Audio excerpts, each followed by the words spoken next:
It's Welcome to the Mischief. I'm Valen, and this is Weeby Goblins, Dungeons and Dragons adventure. This is the group here, everybody that is going to be playing today. There's not much on the screen at the moment, just all of us kind of over here on the side. Sorry to have interrupted you there, Al. But we currently have, for those that are watching now, this is the first time that we've done a D&D stream, so please forgive us if things go awry. And there are some first-time players in our group as well as some experienced ones, so there's kind of a mix, and we're all here to have some fun. The adventure is called We Be Goblins. It is a D&D adventure where we all play as goblins. There are 5 players and 1 DM, who is Kashka, the Dungeon Master. For some reason, I have you. You are very quiet. Yep, that's okay. Get the derps out of the way now. And then we have myself, Valen, playing as Retta Big Bad. And then we've got The Zone playing as Poog of Zerungel. Hello, I am Poog. We have Callisto playing as Chuffy Lickwound. Aye. And we have Al Stays Home playing as Mog Merch. boom. And we have Hellfire PvP playing as Rempty. Also, boom. Yeah. Now, traditionally, this was created as a 3.5 Pathfinder style setup. It's going to be kind of a mix of that and 5th edition, as Kashka deems worthy, because she's the dungeon master, so she gets to do what she wants. Plus, I don't really know what I'm doing. Yeah. So. There might be some slight modifications to the adventure as well, just because we just wanted it to fit what we had in mind as well. For example, there's originally 4 players only for the adventure, but we didn't care, so Kashka was all about adding in more people. So there you go. I'm just going to pass it off to you now, Kashka, and have at it. Oh crap! This is where I actually have to do the talking stuff. The talk. All right. So if it's not obvious, you're all goblins. Let me find the. Okay. So. Excuse me. So I'm just going to read kind of the intro part. And we'll just take it from there. Don't worry about if you've got any questions or anything. If you're not sure how to do something, just interrupt. Okay, so you are goblins of the Licktoad tribe, who live deep in the Brinestoke Marsh, south of the hated man town called Sandpoint. Once other goblins tried to burn Sandpoint down, and they would have been legends if they had succeeded. But they didn't bring enough fire and got themselves killed as a result. Yesterday, your tribe discovered that one of your own had been using forbidden arts and was engaged in one of the greatest taboos, writing things down. In fact, No. I know. Kill it with fire. Looks like we got a reader. Wait, unless it was me. And then in which case it's great. In fact, rumors hold that what he was writing was a history of your tribe. There's no swifter way to bring about bad luck than stealing words out of your mind and writing them down. And so your tribe had no choice. You branded the goblin's face with letters to punish him, which is why everyone now calls him Scribbleface. And then you ran him out of town, took all his stuff, and burned down his hut. That's where things got interesting, because before you all burned down his hut, Chief Gutwad found a weird box within the building. Inside was a map and a lot of fireworks. Oh, good, it's not pain. Fireworks that were immediately used in the burning down of the hut. That seems logical. Then this morning, Chief Gutwad announced that tonight there would be a feast in order to drive out any lingering bad luck from Scribbleface's poor decisions. But perhaps even more exciting, all of you have been secretly invited to meet at Chief Gutwad's moot house. Why would the chief want to speak with you? It can only mean that he's got an important mission for you all, one that the other goblins of the tribe couldn't pull off. This would be your chance to go down in Licktoad history. the unwritten history that we'll never write down because Yeah, no. we can't burn. It's passed along It's a through very Goblin short-lived song. history. Because, by the way, Right. we are actually all bards. No, I'm kidding. Yeah. Oh, wow. Okay, so yes, you all reside in the Licktoad village, as it were, and your village is in the Brinestump Marsh. And for folks that may be a little more familiar with Pathfinder, this plays right in with Sandpoint stuff, from some of the main storylines from Pathfinder. So yeah. Okay, It's the rise so of the real yeah, world. so you've received this kind of secret invitation to meet at the chief's moot house. Chief Gutwad is the chief of your tribe. His full title is His Mighty Girthness Chief Rendell Watt Gutwad. And he rules Licktoad Village from atop of this great throne that's commonly called amongst the villagers the Teeter Chair. It's 6 feet high, and he spends a lot of time in that chair. That's a tall chair for a wee So- goblin. Mighty chair. Does it duel as a throne and a throne? Throne.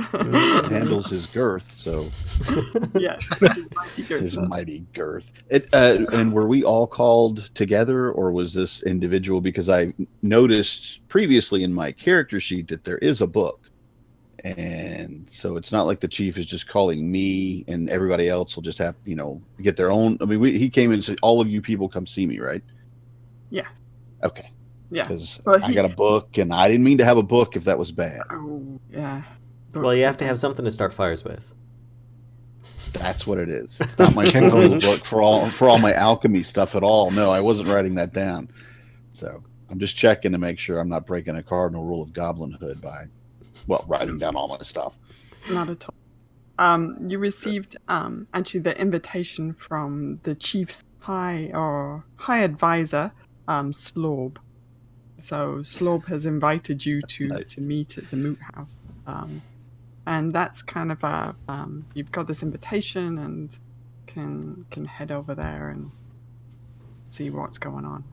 It is a very high honor to be invited to such a place. So I'm feeling that honor. So was it just us 5 that was invited, or was like the whole town invited then? no, just you 5 because it was a secret invitation. So Oh. Ooh. Well, then Special. I'd better drink a little bit more of my perfume and let's go. So yeah, everybody else sees sees Retta pull out this bottle of. It looks like a something like you would find in like a department store or something like that. Human perfume bottle, and takes a little swig from it. And Are we aware of his drinking problem? this waft of like a floral. If you were human, you'd think it smelled very nice, but as goblins, this kind of waft of floral scent now issues forth from Retta. It's a little rude not to share. I splashed some on Chuffy. Here, have some. I do my daily prayers.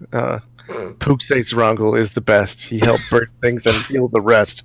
Zrongel's favor makes Pook blessed. Yep. Right on. Okay. So as you kind of approach, I mean, I'm assuming you're all kind of heading over there. As you approach the Moot House, an overdressed, pompous goblin, who you're familiar with, this is Slorb, invites you inside. Again, a very high honor to go in the Moot House. Ooh. So he asks you to sit on the dirt in front of the chief. And usually, actually, Slorb speaks for the chief, because all the villagers know that the chief's voice is actually so powerful that it can kill you as a goblin in your, as you stand. So the chief is so powerful.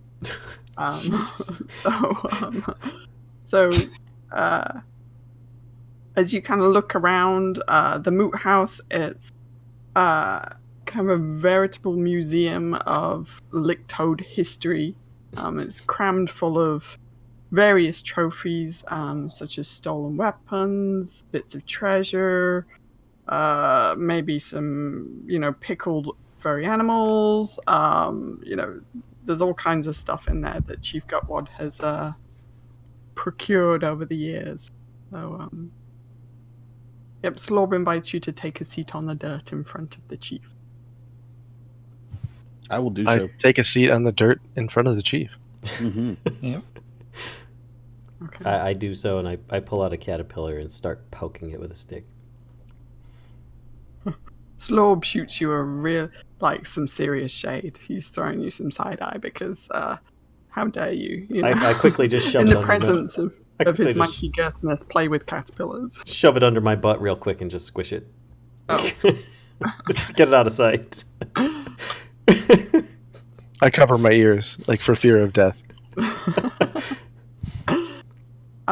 So much to your surprise, actually, Chief Gutwad beats you directly, and he has a deep kind of booming voice. And even though you have your ears covered, Poog, you still do kind of hear his words, but you're actually sure that having your hands over your ears is the only thing that is saving you from death. Clearly. I cover and my he's- ears too. Okay. Sounds like a great idea. No, don't kill me. To Chief Gutwad says, you all be heroes, each of you. You are best Licktoads, but for me. He looks at Slorb. And maybe but for Slorb. That you aren't fleeing in terror of the mighty sound of my voice is all the proof you should need. Yet soon all Licktoads will know your might, for I have picked you for a dangerous mission. You know about fireworks and the map we found in Scribbleface's hut. Fireworks were fun, but map is more fun. It shows a route to a place near the coast where Scribbleface found fireworks. And it says there are more fireworks there. I want them for Licktoad. You all go get them tomorrow. Tonight we have a big bonfire to burn bad luck away from you, and we play many games. Much fun. Man, this guy kind of sounds like Trump. Tomorrow you fetch me fireworks. If you meet men, you make them dead. If you meet rats, you make them dead. If you meet horses, you make them dead.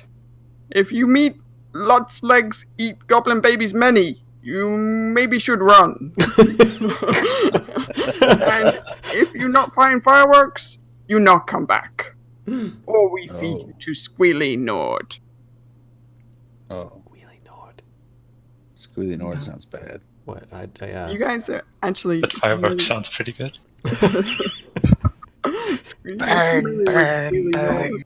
Squealy Nord is actually this giant kind of wild boar that has resided in the village for a little while now. So pretty familiar with Squealy Nord. Okay. For some reason, it just makes me think of like a Steely Dan, like really terrible cover band. Of goblin proportions.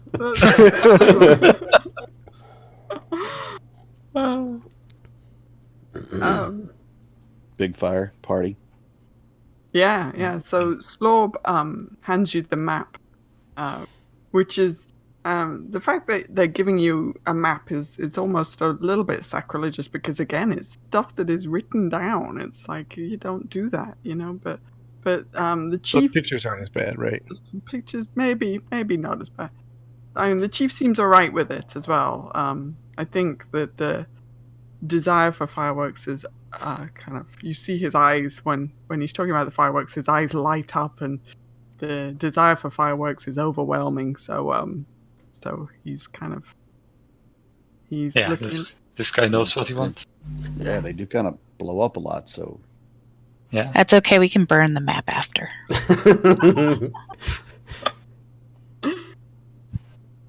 So Slorp hands you the map, and then actually basically orders you out of the moot house. Who does Slurp hand the map to? Yeah. Well, who's going to take it? Uh, He just kind of hands it in your general direction. Retta would grab it. there you go. That's good. I don't want to touch it. Hands still part covered with like caterpillar goop. My hands are still on my ears.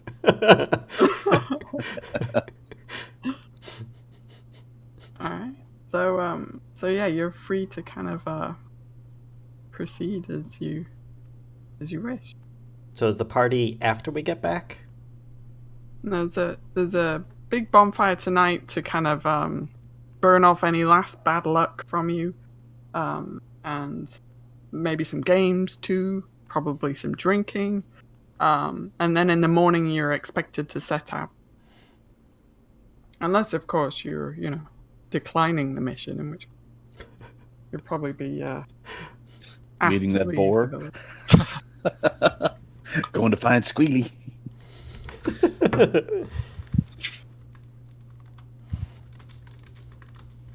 Well, I'm not entirely sure what to do with the map.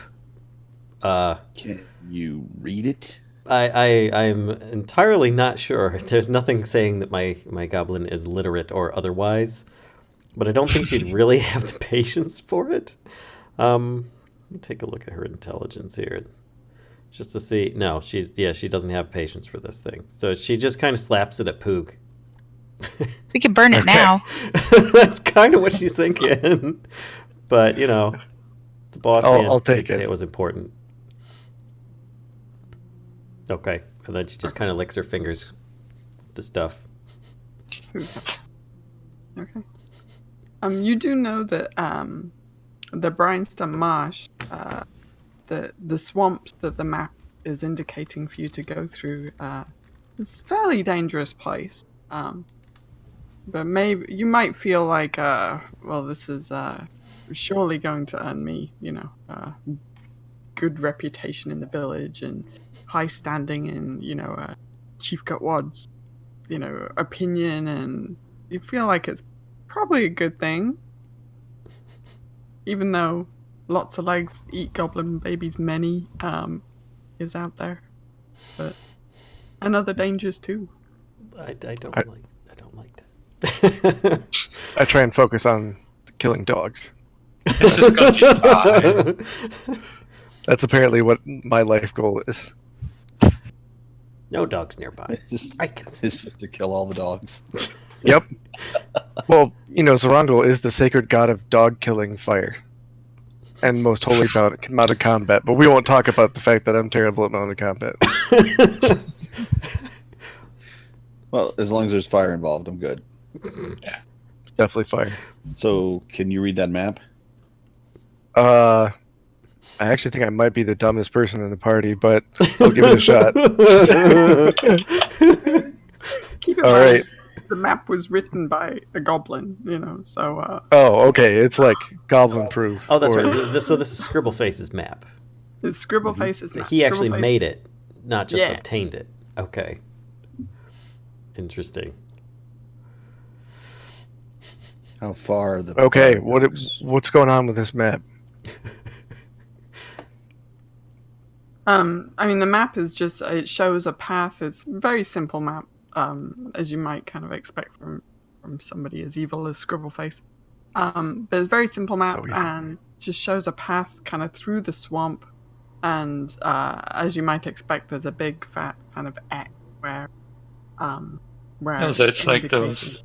So it's like those treasure maps on parchment where it's like a swirling line and then X on the end. Exactly. Yep. And there's a couple of big trees noted as well, so you kind of, even from the village, you can see those trees off in the distance. So it's not going to be a particularly complicated journey. It's more just the dangers that might lie between here and there. Like parties and booze and fire pits. The X does show like a little drawing of a broken ship, like where the X is to mark where the rest of the fireworks are. So it's over like a little drawing of a broken ship. Okay. All right. Is there So an ocean? should we in head that direction? towards the trees at least? Well, I think we're partying tonight. Oh, it's still nighttime. Okay, never mind. Oh, Well, I don't know. Did we? oh heck yeah. We haven't had the party. I want the party. Yeah, that's the whole point of us doing this and risking seeing a goblin eating baby many legs, whatever it is. Sounds about right. So as you exit the moot house, you can see your fellow tribes members, and they're all starting. They've all been actually starting to collect firewood for the bonfire already. So they're building this big bonfire kind of in the center of the village, Licktoad village. As they're collecting branches and sticks and unburnt timbers. They're taking leftovers, what's left of Scribbleface's hut, and they're kind of just piling it all in the center. That's well, I thought that Scribbleface is what's left of Scribbleface's hut. Okay. Yeah, So that is the bonfire center that we're having is Scribbleface's hut. yeah, kind of. Oh, there's still gunpowder in there? Plus some more, and then if you, as kind of the night progresses or the afternoon progresses and it gets kind of into evening time, you see a group of 4 goblins enter the moot house, and then a short while later, and these are 4 big, like fairly burly goblins, maybe not the smartest ones, in your opinion, but these 4 big burly goblins enter the moot hut, and then a short while later they exit, and they are carrying Chief Gutwad sitting atop the Tita chair, and they are like they're struggling because Chief Gutwad is not a small goblin by any means. So There's a giant, wad of gut. yeah, almost like he's a giant wad of gut. Yeah, and they carry him, his chair thrown out before, to sit at a safe distance, but he's got kind of prime spot in front of the bonfire. I quickly cover Poog's ears. I want to make sure he doesn't explode. I cast Burning Hands. I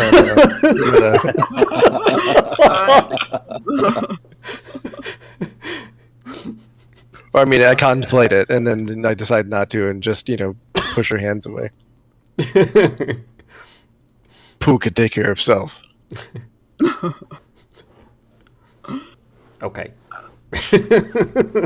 So also word you can kind of it's like you can almost see as well the word regarding your mission, what you're expected to do, passing amongst your fellow tribes goblin, and just everybody slowly becomes aware that you've been chosen for this particularly dangerous mission, and there's a mixture of kind of awe and laughter, as you might expect from a bunch of goblins. Some of them sure that you will fail, and others totally jealous that they weren't picked. So everybody kind of slowly becomes aware that you're going to be heading out in the morning. Well, Retta totally puffs her chest up and stands extra tall and tries looking down on as many other goblins as possible, while also getting as slovenly drunk as possible. That's exactly what I was thinking. The chief brings out barrels full of fermenting cider apples, and you and your fellow goblin tribespeople get quite drunk quite quickly, and they bring out food as well. There's snails and fish and snakes and It's just basically a giant party, and I don't know. Is anybody partaking of any of this? Of course. Well, that's what we're here. Yeah, I That's would- what we're doing this for, right? Yep. Oh, I think Fortune and glory. Which comes to glory then. So I would like first roll of the night. Drum roll. Anybody who's going to partake of the fermenting cider apples to make a fortitude save. Oh crap! Okay, so what are we rolling for these things? So that is a D20, and then on your character sheet, you'll see in the defense section, you'll see a fort plus whatever.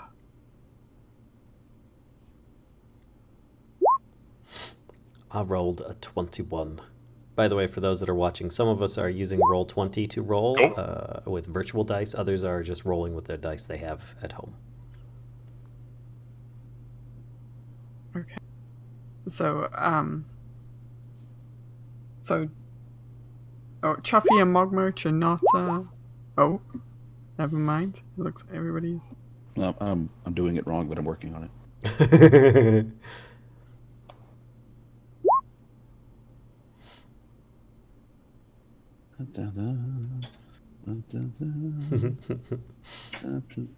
Like that, right? Yeah, okay. Oh, yeah. Boom. Oh, He was actually 20. writing hacks right now, is what he was doing. Natural 20. I had to get my my aimbot working or whatever.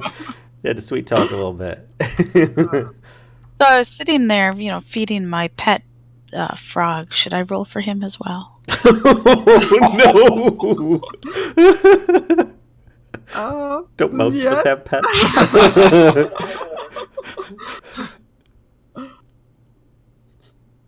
Yeah, if your frog is partaking as well, then yes, the frog should have a fortitude save. I'm guessing you're just going to come up with whatever bonus or negative that frog gets. Yeah, if you just want to roll a 20. Okay. Oh my gosh! Okay. The frog Nailed it. totally aces it. He's like, The frog becomes stronger. he does. You see an extra kind of little gleam in his eye, Oh, he is my lucky frog. So Hellfire, you feel a little bit like, oh, that was a bit stronger than I expected, but actually everybody is okay. So Because we're heroes. That's how we do. That's how we roll. 20. That's what- okay. So What about us that passed our checks? yeah, I mean you're fine. You feel a little tipsy, but definitely kind of like just as you would expect from fermented apples. Nothing extra special. Oh, that's very disappointing, actually. I'm just casually tumbling around the bonfire. With flammable apples. Oh, yeah. By the way, I throw some apples in the fire to watch it explode, As you're throwing those in the fire, Poog, a fellow tribesperson approaches you, female goblin, and says, "That's no risk. If you want to do something fun, you should try a dance with Squealy Nord." Oh. It is your chance to work on mounted combat. Well, I can't back down from a fight. That's just not what I do. Where is this Squealy Nord? Yeah, so actually you can see Squealy Nord because his muddy pit that he resides in is pretty much in the middle of the village. You kind of have recollection of Nord being kind of not so much kidnapped. He might have escaped from a nearby farm, and the Licktoad tribe kind of took Nord in and turned him into their tribe mascot, perhaps a little bit, but he's you know that he's not a particularly kind boar. You know, he's pretty fearsome. So if you're going to go ahead, what happens is the goblins kind of actually, as you accept this challenge, a bunch of the goblins around you start cheering, and you're swept up by this small kind of crowd of goblins as they kind of push you towards Greely Nord's pen. Poog, The chest puffing increases. Exactly, they're all like poog, poog. So Squealy they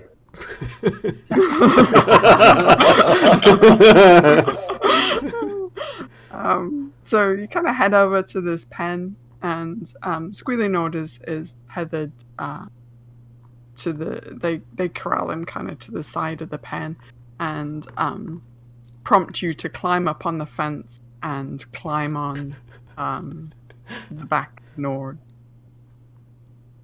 Oh yeah. Let's totally do that then. What could possibly go wrong? Do it, yes. This is gonna be a short adventure. All right. Time to prove my mounted combat.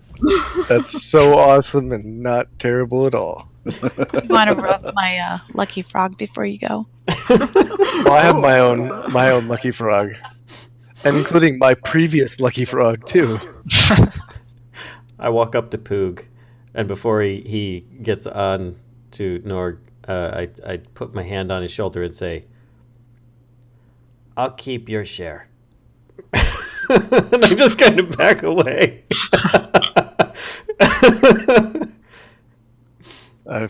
I reconsider in my mind the burning hands I could have cast earlier. Poog. Boog, boog. All right. Not the kind of party I was thinking of, but mount him. Suddenly things have really gone awkward. Oh, boy. Okay, so they basically hold Nord as still as they can while you climb on, onto Nord's back, and he's kind of he's a bit hairy kind of guy. If you want to try and like grab a hold, and basically, All right. the dare is to hold on to Nord as long as you can. Okay. All right.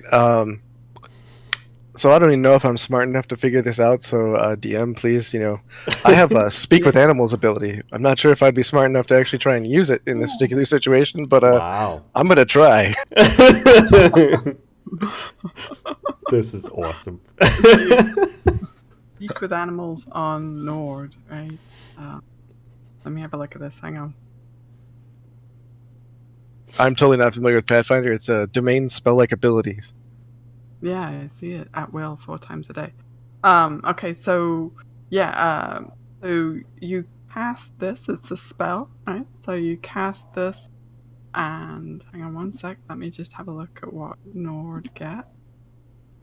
I'm sure he gets. It's at the very least spell-like. some kind of.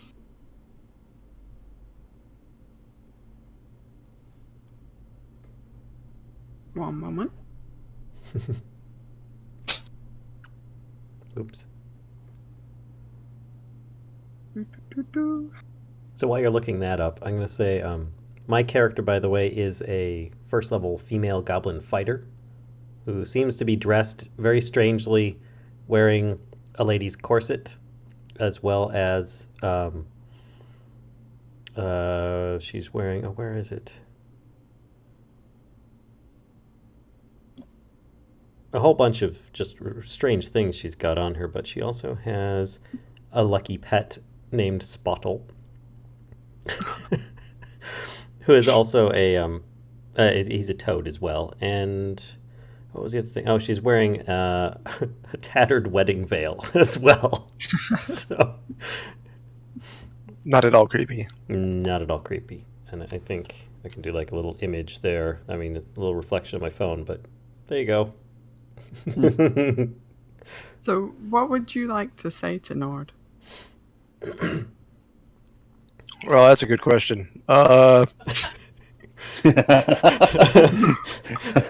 You can throwing talk those to him apples. Oh, Be gentle. Um, Be gentle. something to the degree of like, let's have this be good, but don't hurt me.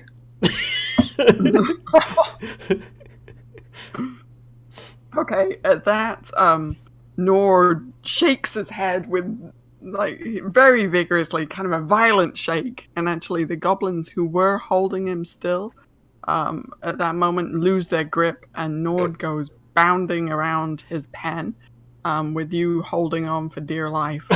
Cool. So, at this point, I would like you to make a ride check. Wah, wah. You don't Oh. have that yet. Oh, I do actually. You do? Okay. Skills, I think. Good. Under stats. Yeah. world's Right. biggest So mug. it's a D20 roll again with whatever your bonus.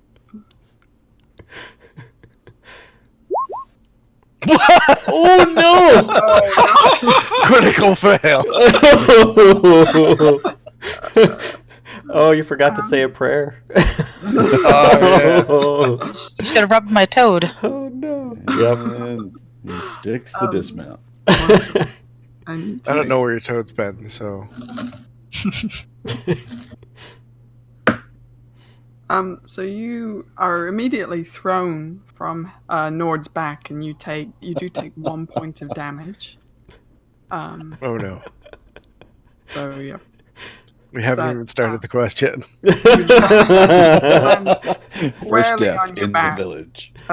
In what's a mixture of mud and boar shit and whatever else they throw in there to feed Squealy Nord once in a while. So you're now thoroughly, covered in this mixture of disgusting elements, really. Delightful. Yeah, and the smell is also fantastic as well. For a moment, the mud kind of fills your ears, but as you kind of come to your senses a little bit, lifting your head up out of the mud, you hear from around you the raucous laughter of the rest of the tribe who had basically gathered around Nord's pen and found your efforts to be fairly amusing.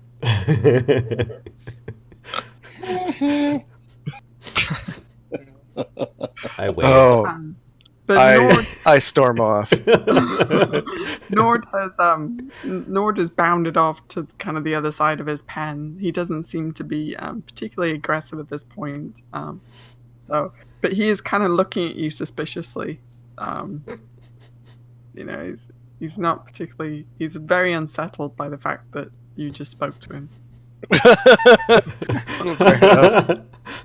All right, then I just get the hell out of there. Okay. And Retta, you had said something to Poog before he'd gone into the pen. Is that right? Yeah, something about taking my share. Yeah, I was expecting him to not live. So, This did not go unnoticed by your fellow tribespeople. And at this moment, everybody's face kind of turns to look at you, and they're like, "Retta!" And she'll like put her arms up and be like, your turn, your turn is what they all say. Your turn, do it, Retta. Might I recommend that you rub my lucky toad? I rub her lucky toad. In fact, I give it a lick. Oh, okay. That's very- We are the toad licking tribe, after all. So are you gonna go for it? Oh, heck yeah. Oh. She's bored, and she's not drinking anything, so. Okay. So they do the same thing again. They kind of like manage to get a rope around Nord and bring him over to the side of the pen and propel you up the fairly shamble, like fence and onto Nord's back. Okay. And Okay. I grit my teeth and grab on and You see these close my eyes. like grinning goblins all around you, and they let go and give Nord a shove off into the pen. And I'd like you to make a right check, please. Okay. I'd like you to fail a ride check if you want. Hold on a second here. I gotta see if she. Oh my god, she has a ride ability. All right, 16.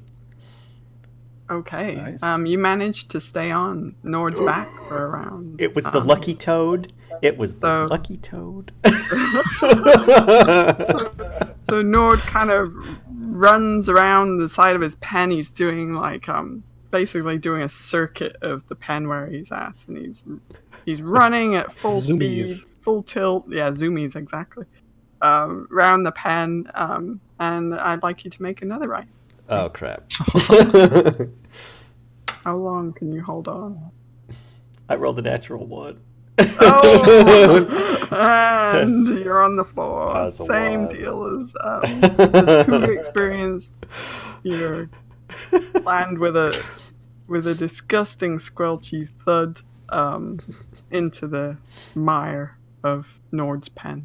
Oh. Alretta just gets up and kind of storms off as well. Again! Goblins scream. Or they're looking around basically at the rest of the group to see if anybody else wants to have a go. You heroes, you're supposed to be able to do this. Choppy. I'll do it Yeah, I was since about I to have say- a lucky Yeah. toad Yeah, I was about to say, Chuffy's got the lucky toad. stuck in my pants. Rolling. Alright. Same thing again. They round up Nord, and the crowd surge kind of pushes you up and over the fence, and you land squarely on Nord's back. And you've got a moment to get a firm grip, as firm as you can, because Nord's not that hairy, before they let go, and off he goes round the pen. And ride check, please. Oh my god. 23. Nailed it. Yep. so you hold on with ease. Actually, you're like, what were these jokers messing around? Good grief! Why can't they ride? Nord, this is so easy. And Nord takes off round his pen, and one more ride check. Wow, you have a +8 to ride. This is I had a +11. Much good it did me. Oh! Wow. Everyone's getting the natural 1. Wow. Oh. A lot of ones today. Force cursed. Now there are 3 out of 5 of you, that have a nice kind of mud coating down your back, and everybody else is even the goblins are like, wow, you smell kind of bad. That's pretty bad for goblins. I'm just going to keep rolling around in it. Might as well cover the whole thing. And climb right back on. Oh yeah. All right. Oh. Okay. Then you kind of manage to vault up there quick while Nord is strutting around. He thinks he's won. You manage to kind of vault up back onto his back again, he immediately takes off again, Oh my and you gosh. ace this one totally. The whole goblin crowd is cheering at this point. They think you've totally got this nailed. So keep going with the ride check. Yeah, she just did. And Yeah, I saw that. One more, please. oh god. I'm sure she's thinking right now. You sure that's not right enough? Oh Nice. wow. Oh, you're still doing fantastic. You're like, yes, this is it. I've got this.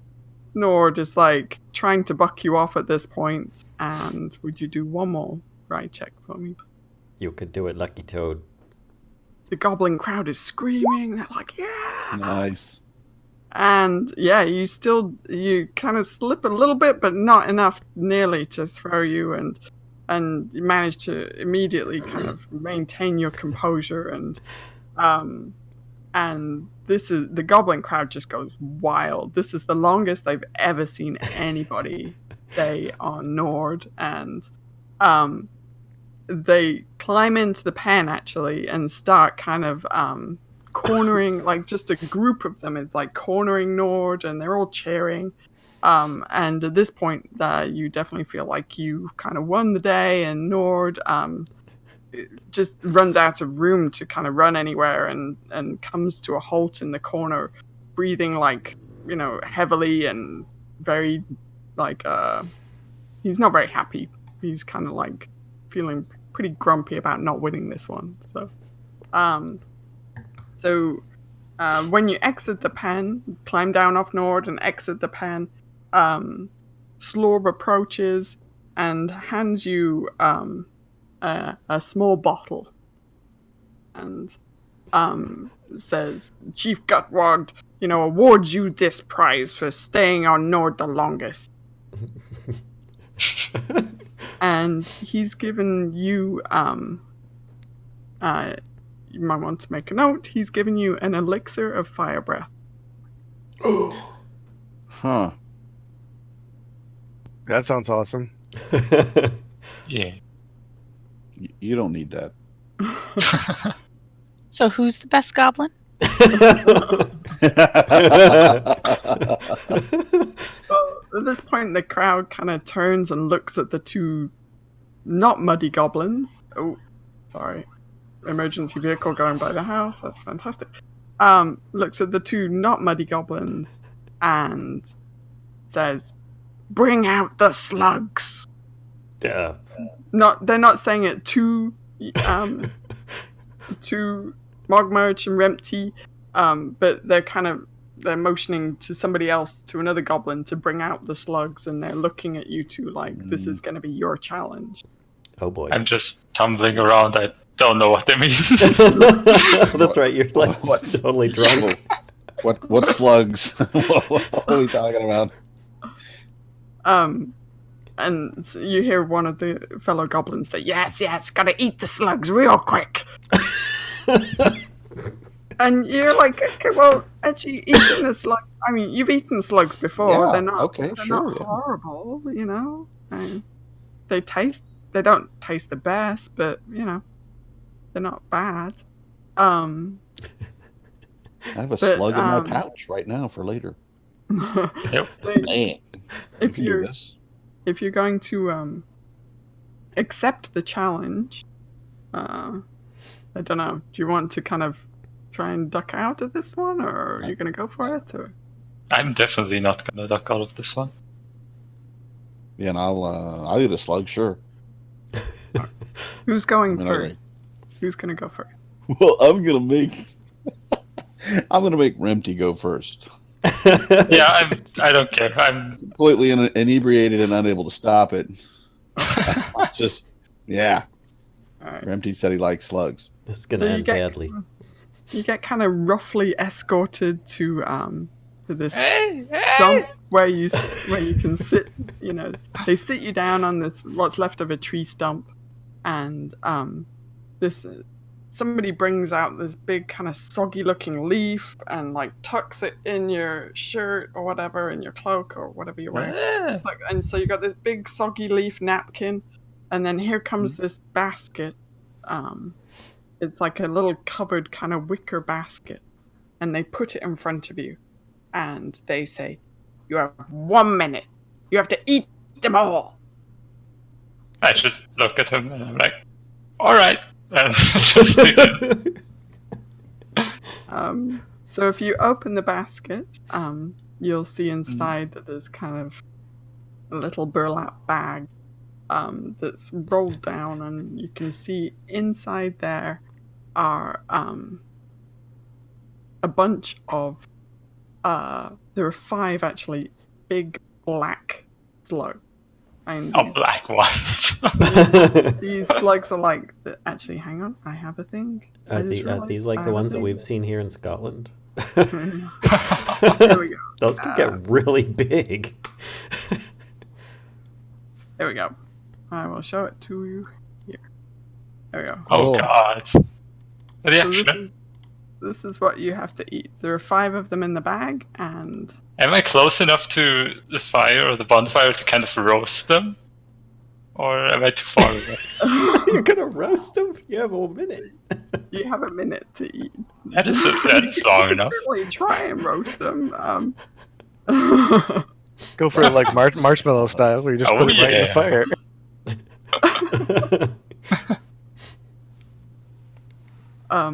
So what would you like to do?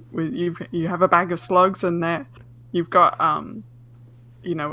goblins ready. They're like waiting for you to kind of pick up the first one, and that's when they've got a rudimentary kind of hourglass, and they're gonna flip that upside down as soon as you start with your. Oh, I was hoping we'd have like a crier, like a timer crier. Oh, 1 second, 2 Yeah. seconds. I think that's as far as they'd get, though. Yeah. They can't count. A really, really smart country. Alright, I'm just gonna eat them where they are. Okay. So Chug, you can chug, actually chug. only fit one slug in your mouth at a time. That's how big they are. Can I like eat one, eat it in half and then swallow the other half? Like pretty gotcha. fast and That's Just pretty choke it bad down. considering that his mouth is the same size as his torso. That's it's gonna work out. It's fine. this could only end in tears. So I would like you to make a fortitude save. Uh-oh. Oh boy.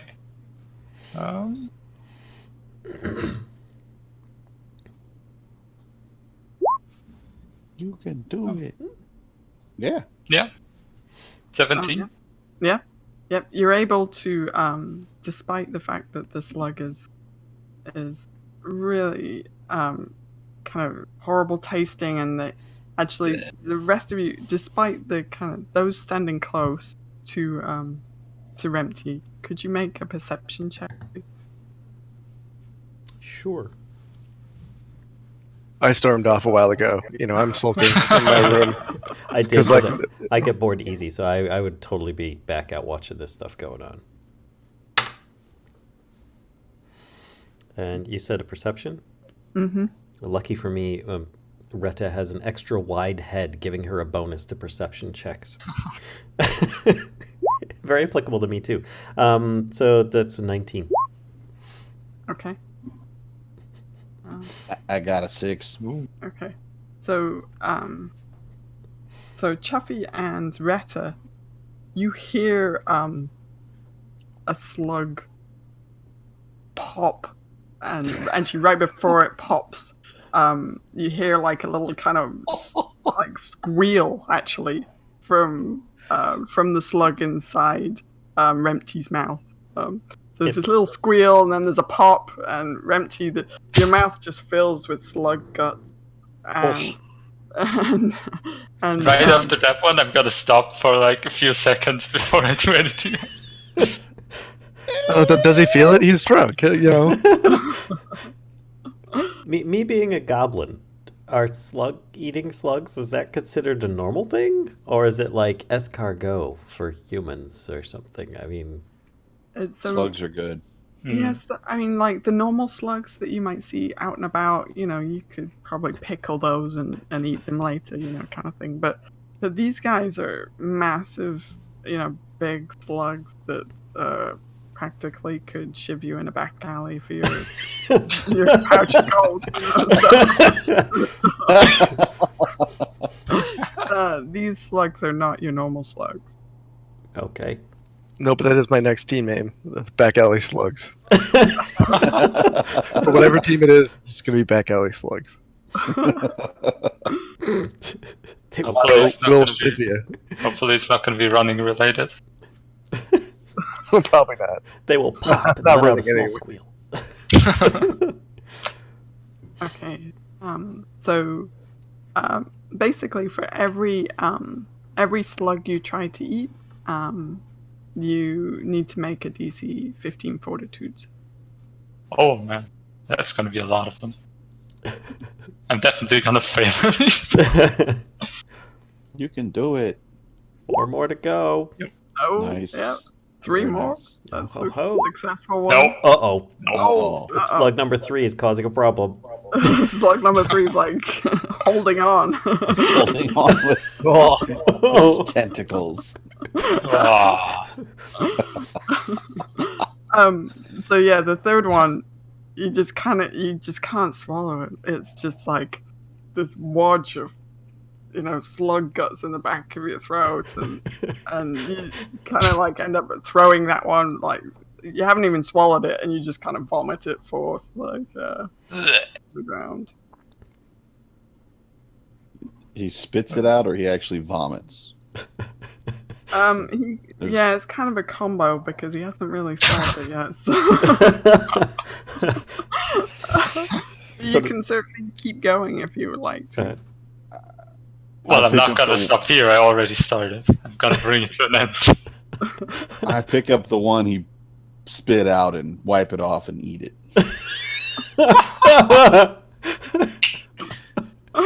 Because I am a big damn hero. Like there's a gasp from the goblins around. Maybe.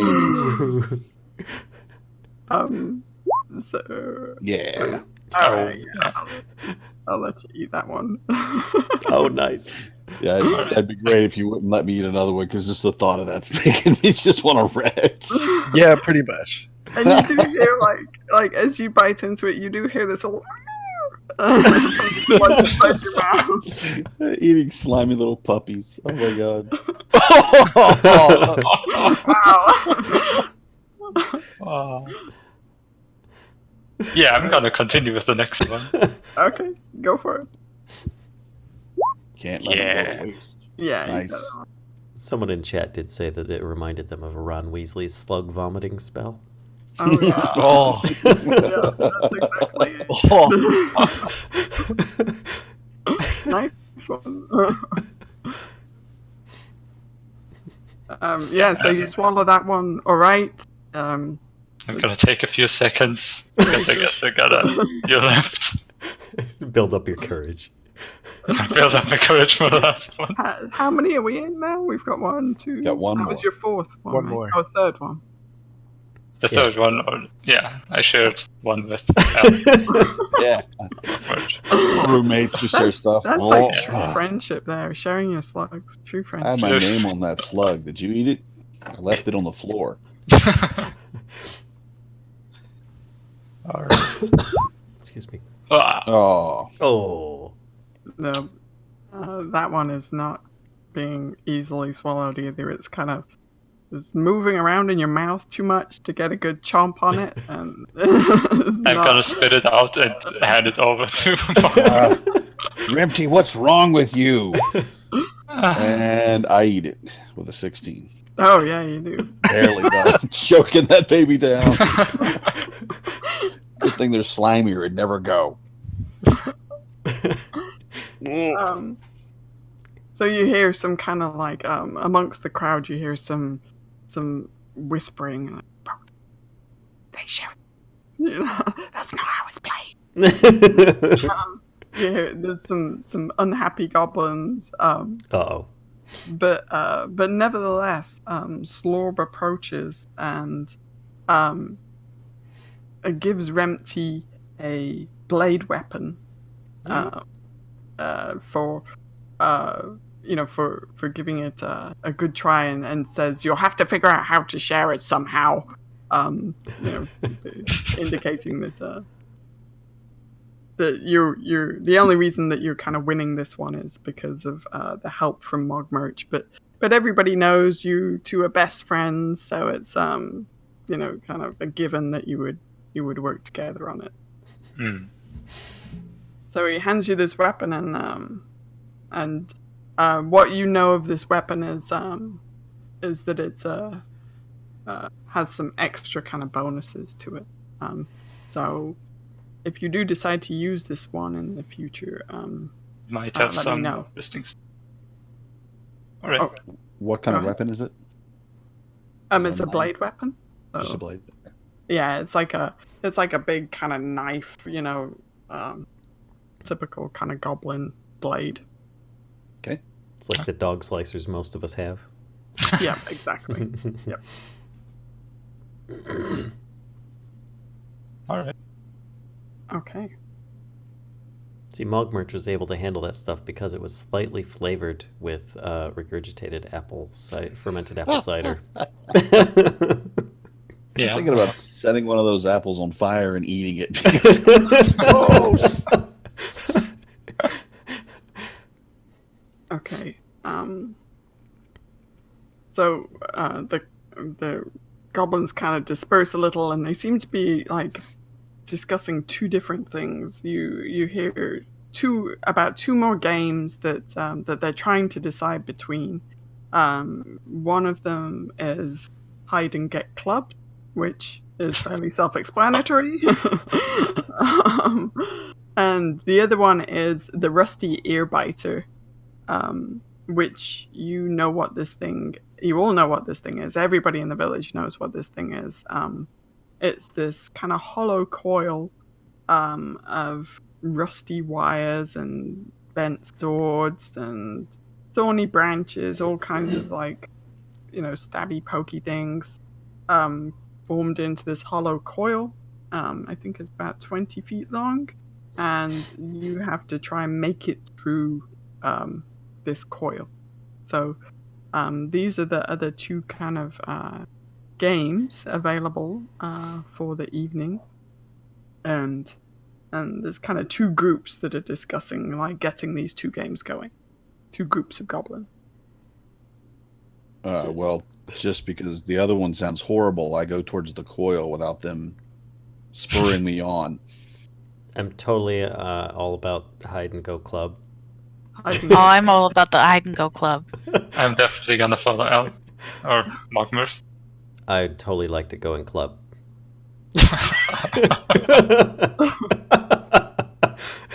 And Poog, are you still kind of outing?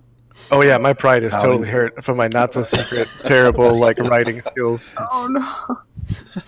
That was like my weakest link. I'm done. I'm like cursing Zarango right now. Oh, no. Can we go find where he's at? I mean, he's obviously hiding, right? That's true. I'm in my hut. Does that or mean he something gets like club? He gets clubbed. Oh, unfortunately, Pooh, you chose the game without even meaning. The game chose you. I guess we're gonna need clubs. Okay. So let's do the coil first, and we'll see if Poog has reappeared by the time the coil, the rusty One ear can biter. One can only. So wait, who's partaking in this particular game? Ow. Me. Rent. Mogmerch and Remty. Okay, cool. Well, I'm also trying to find some sort of shower-ish thing, to get all the crap and stuff off me too. Is there anything even remotely like that? There's a trough of water outside. That's the main drinking source of the village. Right. Mock Merchant is a show I would watch. Nice. All right, so It's like Red and Stimpy. you hear this rusty ear biter is kind of kept behind the moot house when it's not in use. So when your fellow tribes goblins realize that you're willing to participate in this game, they run off, a small group of them run off behind the moot house, and shortly after return with the rusty ear biter, and you can see actually, even as they're carrying it, that it's doing a little bit of damage to them. Like there were some cut fingers and some small like stabs on their legs, and they kind of suck it up and get this thing over out in front of the moot house, and it's kind of in between the moot house and the bonfire at this point. And so it only fits one goblin at a time. So at this point, again, you have to kind of decide who's going to go first. Or Mogmarch is first. Oh. Wait, who's going first? Mogmarch. Okay. He does have the protective skull.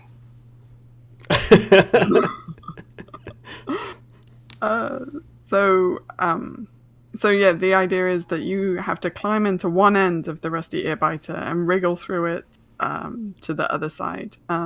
There's no time limit on this one, but obviously the rest of the goblins are kind of cheering you on. But this thing just looks really horrible. You've never quite... It is like rusty, and actually, could you make a perception check for me, please? Can I also make one? Basically Yeah. being right next there. Yeah, definitely. 7. What's it called? Oh, maybe Hellfire will spot it. Looks like it's made Yes. of metal. Oh yeah. Okay, so Hellfire, you can see actually that there are 3 goblin ears on the inside of this coil that have, at some point somebody has to leave behind to get back out. So yeah, some failed attempts at making it through the rusty earbiter, and hence how it got its name as well. They did not escape. I'm gonna hold Mogmarch's ears close and say, "Take care of your ears." Nice. So he can't hear you saying it. That's great. Yeah. Done like a true goblin. Okay, so In I go. in you go. Yeah. So I would like you to make an escape artist, please. Don't know if I can do that. Let's see. Escape artist. I have no actual ranks in escape artist, so is it just a dex? Yeah. Okay. Dex is pretty good, though. Okay. And the crowd there's a hush over the goblins watching as you climb into this torture device. It's everyone has this thing has a reputation. Everyone's pretty fearful of it. Oh no. Whoa. Boy, the crits are frequent tonight. Oh yeah, I hate Roll20 right now. Just it's all Roll20's fault. I think Roll20 doesn't like you is the problem. Yeah, there's a. All right, so yeah, I fail Okay. like Then critically. where is it? You take one. Actually, get off fairly easy this time, and just as you're wriggling in, you take a slice across the shoulder and take 1 point of damage. Oh, you're lucky. Your Yeah. ears must have been protected by Rempty. It's very bad. I'm not dead yet. You're gonna keep going. Yes, I'm going to keep going. Okay. Then try another escape. Just go halfway and then change your mind. You're Well, improving. I didn't crit fail. Yeah, I'm getting better. So you are making progress through the coil, but you're paying a price for it because you got a spike to the ribs and took 2 points of damage. Now, Still, ears are intact. This is a it's good fine. sign. Yeah, I've got my ears. Everything's good. Everything's I fine. look really worried into that one. And one more time. Yeah. Third time's the charm. Oh yeah, Go. yeah. You're kind of Thank you. getting an idea now of how to avoid the jabs and the pokes and slices, and manage to wriggle, quite a distance on that one without getting damaged. One more. Yes, please. Yeah. Total of 20. Oh, yep, okay. nice. One is good enough. I've got both my ears.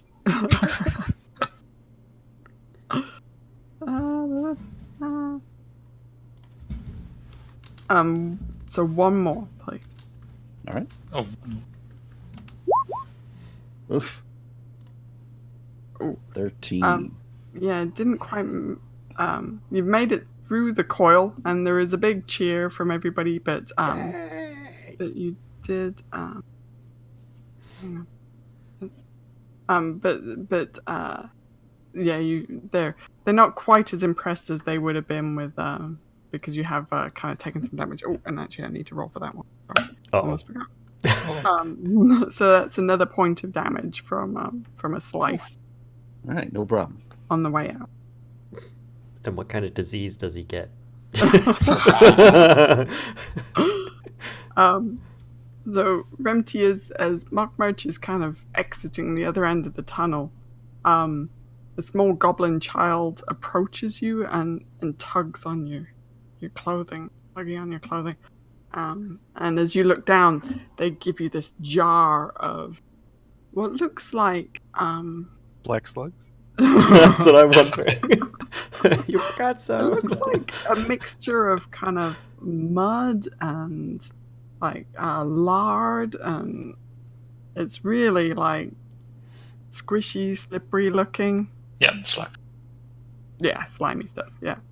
So, and they kind of like they're nodding to you. Yes. Yeah. And they give you this jar of stuff. This little small goblin child. And then the goblin child runs back, and you see it kind of return to its parent, and you notice that the parent is missing an ear.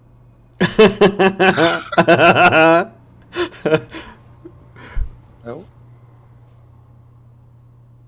That's payment for you to bring its ear back.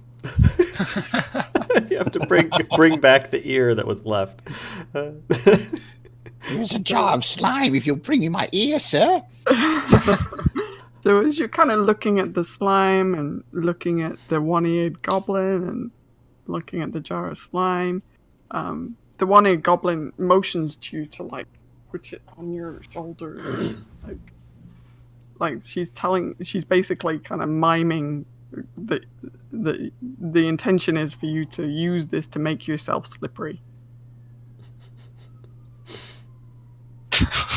I don't see how this could possibly go wrong.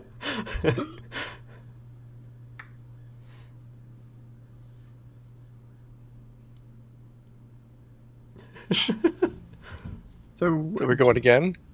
do you want to venture into the rusty earbiter? And if so, are you going to slime up first? Slime up. I know, there were so many different ways I could this one, and it still just sounds wrong. All of it, yeah. How far are you there? Yeah. You gonna get slimy? Oh yeah, definitely. Okay. Yeah. Alright. So that So I guess I'm gonna walk over to you and yeah. so that slime's gonna give you a +2 to your rolls.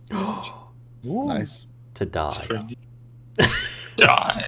It ain't gonna save you from a natural one. Yes. It's not gonna help you when you trip, but that's fine. So yeah, if you're gonna climb in the rusty earbiter, then it's you need to make a escape hut. Yeah, I'll definitely do that. I just realized you guys have the same bonus, don't you? Yeah. Yep. But now this one has a +2. Mark Well, Merch. +6. Nice. Log So- Merch was just warming it up. Yeah. So right away you take not particularly damaging. Actually, it doesn't really cause you any damage. But you do take a slice on the ear. and it makes you very nervous. Uh-oh. It's getting hungry. Tis but a scratch. Scratch. You do proceed, you do kind of climb in and make a bit of progress through this coil. We'll definitely push on. Okay. Oh, nice. There we Nice. go. 18. Okay. Yeah, you are able to kind of move through a good chunk of the coil without taking any damage there. Yeah, let's go further. What could possibly go wrong? It's fine so far. Is that liquid Nice. flammable? Oh, Just man, I need to. Oh yeah. The first thing I Yeah. thought is, will that slime burn? Hmm. Just, I mean, that's just a question you should ask yourself. Yeah, you do fine. You feel like you're getting the hang of like how to move through this thing without taking damage. Feel pretty good. So you're about 2/3 the way through. Overconfidence is a slow and insidious killer. You take Let's move psychological on. damage. Ooh, Nice. Holy man. crud. Oh wow. oh, Yep. man. Yeah. You. What's the problem? I don't. Stealing all the good rolls. You can see Mogmarch through the little gaps in the coil, kind of nursing like the slice on his shoulder, and you're like, whatever, dude. What? One more, and you'll be out. Oh! Yeah, this one unfortunately does cause some damage. Overconfidence. You take just 1 point of damage. Hey. Okay.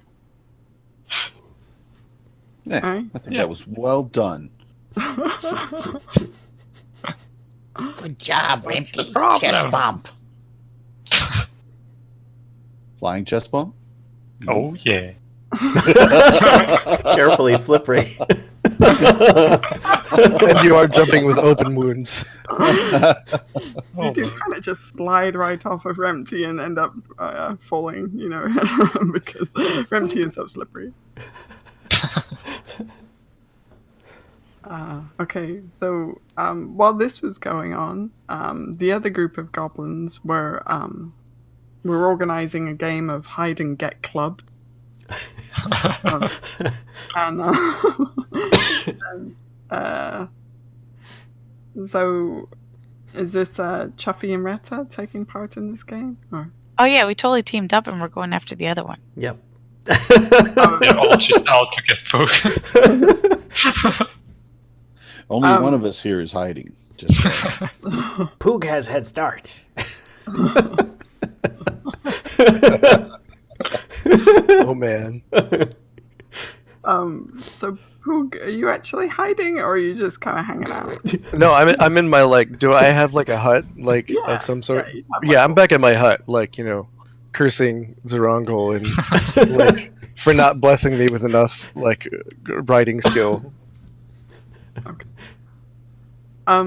So, after a fairly short period of time, just long enough for somebody to try and eat some slugs, two of your friends kind of burst through your door. surprise, you lose. I'm assuming friends are in like big quote marks. Yeah. I think we might be frenemies at this point. So Chuffy and Retta, you fling open Poog's door, and Poog is kind of sitting there pouting. It looks like he's tried to wash some of the mud off, so he's a bit soggy as well. But yeah, I mean, this is kind of the scene that you discover when you enter Poog's hut. I'm just gonna start chanting, "Hide and go club! Hide and go club!" And I'll go grab Poog and start grabbing him and trying to pull him out.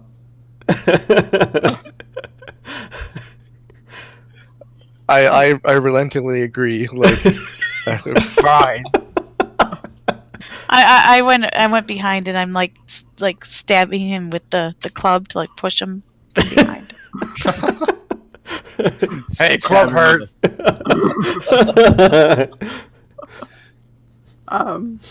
So when you exit the hut, the rest of the goblin crowd that was organizing this game are kind of waiting for you. There's a small kind of semicircle outside the door of Poog's hut, and and they're chanting, "You better start running! You're gonna be found! We're gonna find you! You need to hide!" You know, and they all have kind of rudimentary clubs of one, sort or another, and it's very clear that actually you will be the ones hiding, Crap. not the ones going to find you. Yeah, I mean, you could there's still opportunity to kind of exit the game if you don't want to participate. But there is a fair crowd of goblins there waiting for you to run off. And you are familiar with this game somewhat. Basically, the idea is that the goblin hiding runs kind of into the beginnings of the marshes. And you obviously attempt to find a good hiding spot, and then the other goblins will try to find you. And the finder, if they do find you, then obviously they're allowed to whack you with the club. And this, will go on for a little while, and the winner is, the goblin who doesn't get found, obviously. So the three of us are the victims at this point. The three of you are the hiding goblins, and you've got a big pile of goblins who are going to give you a head start, so you can go hide in the marshes, and then we'll be coming to try and find you. Retta looks at Poog and says, "Retta makes big mistake. Me thought we be clubbing." Too late now. So she goes, I say, yeah, go ahead.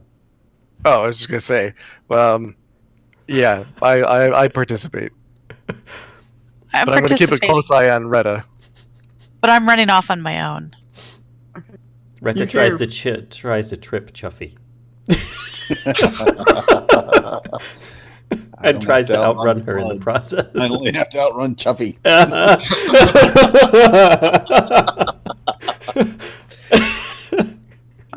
Retta kind of attempt to trip you, Chuffy, but you're just way too fast. You're already out there running by the time Chuffy by the time Retta thinks this is a good idea. So I'm way more stealthy than them. I can't have them, bringing me down. Make no mistake, Retta did not think that this part was a good idea. She thought that the clubbing part was, provided that she was behind the clubbing. I agree with this. So, as you all kind of run off towards the just beginnings of the marshland, you hear behind you, 1 second! I try. 2 seconds! Yes. And those voices kind of, recede into the darkness as you make your way into the marshes, because by this point it is well into the evening, night, and you've definitely got darkness on your side. Okay. I'm gonna try and hide, but again, I'm still trying to keep an eye on Retta. Darkness isn't going to really help us much, considering we all have dark vision. Indeed. I will try and hide as hidey as I can hide. So basically I need you all to make stealth. Hi. Okie doke. Ooh. Wow. Ooh, wow. I got 28. 27. Oh, dang. 17. I have a plus 16 stealth. Wow. Okay, I have a plus 11. I thought that was good. Come here. All right. So let me see how many goblins. Speaking of Poog, here we go. I got Poog. Okay. Let me see what their bonus is.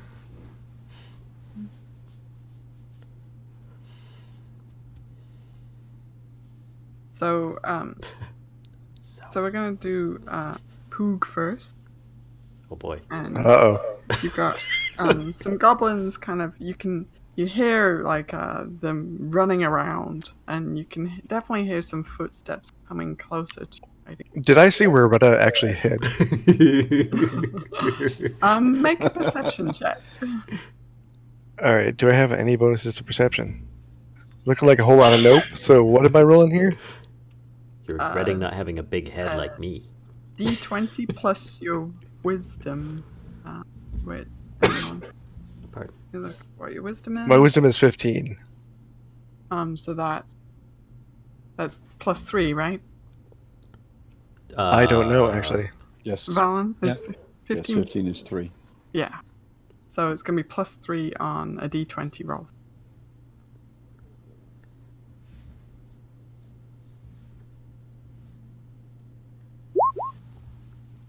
Oh, Nice. nice. done. Unfortunately, though, based on Retta's hide roll, you do not see Retta. Nope. You have an idea of where she is, but you can't actually see her. Oh, is there like any trees nearby where Retta's at? Yep. You're kind of in like, I mean, they're low. They're not like big trees. They're kind of low, swampy trees, you know? Oh no, that's perfect. I throw a fireball at one of the trees near where Retta's hiding. You throw a what? A firebolt. So Retta. I was hiding in a tree Hang on 1 second. Let me. a moment ago, at least. I need to find some percentage die here. Uh-oh. This is going to end badly. Retta, the tree just off to your left, you see a firebolt streak through the sky towards it and kind of impact the top of the tree, and the tree starts like smoldering a little. There's a little damp for it to just kind of light up, but there's definitely there's a fair amount of kind of smoke though from the impact of the firebolt. So, and there is a little bit of kind of like glow to it. It's not like instant flame, but it might become flame. I run away to a further spot. You run away? Okay. Yes. Hang on 1 second. I attempt to run away to a further spot to hide. Okay, so as you get up to run away, yeah, basically the goblins that were stealthing around you looking for you, you immediately reveal your position to them, and all of them kind of run up and hang on 1 second. Oh boy. I'm gonna try to hit you with their clubs. I thought you were gonna say like kiss me on the cheek or something. Okay, now I'm regretting having a really wide head. As you're kind of on the move, and you've actually, I mean, definitely broken the rules of the game as well. What's your AC? 16. Okay. Oh, that one rolled an 18 without any bonuses, so that one definitely hit you.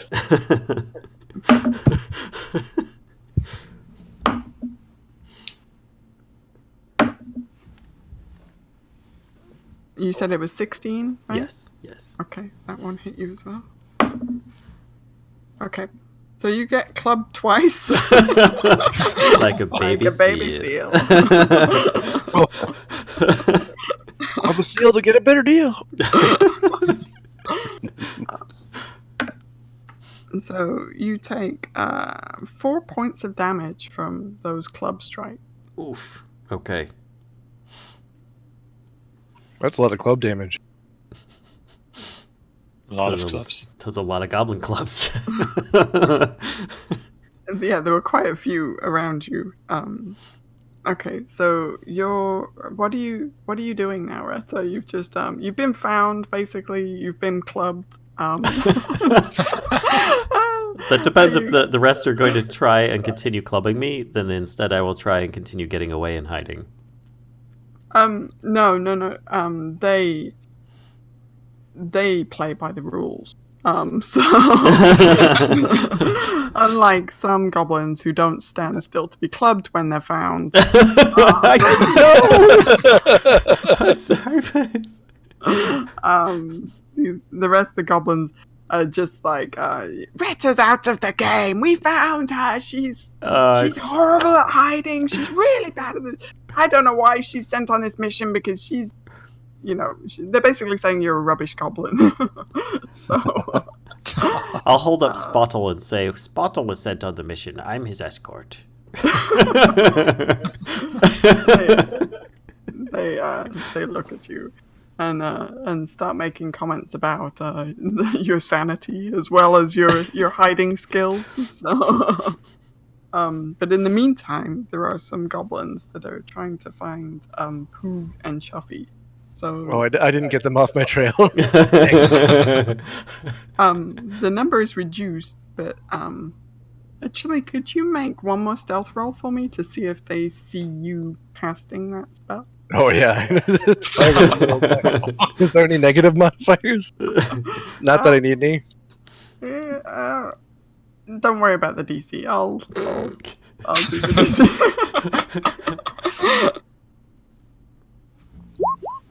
Oh, god damn it. Holy Natural 20. crap. Okay, fine.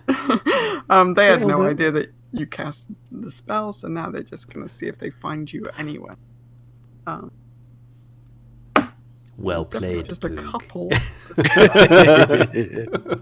But actually, neither of the ones that...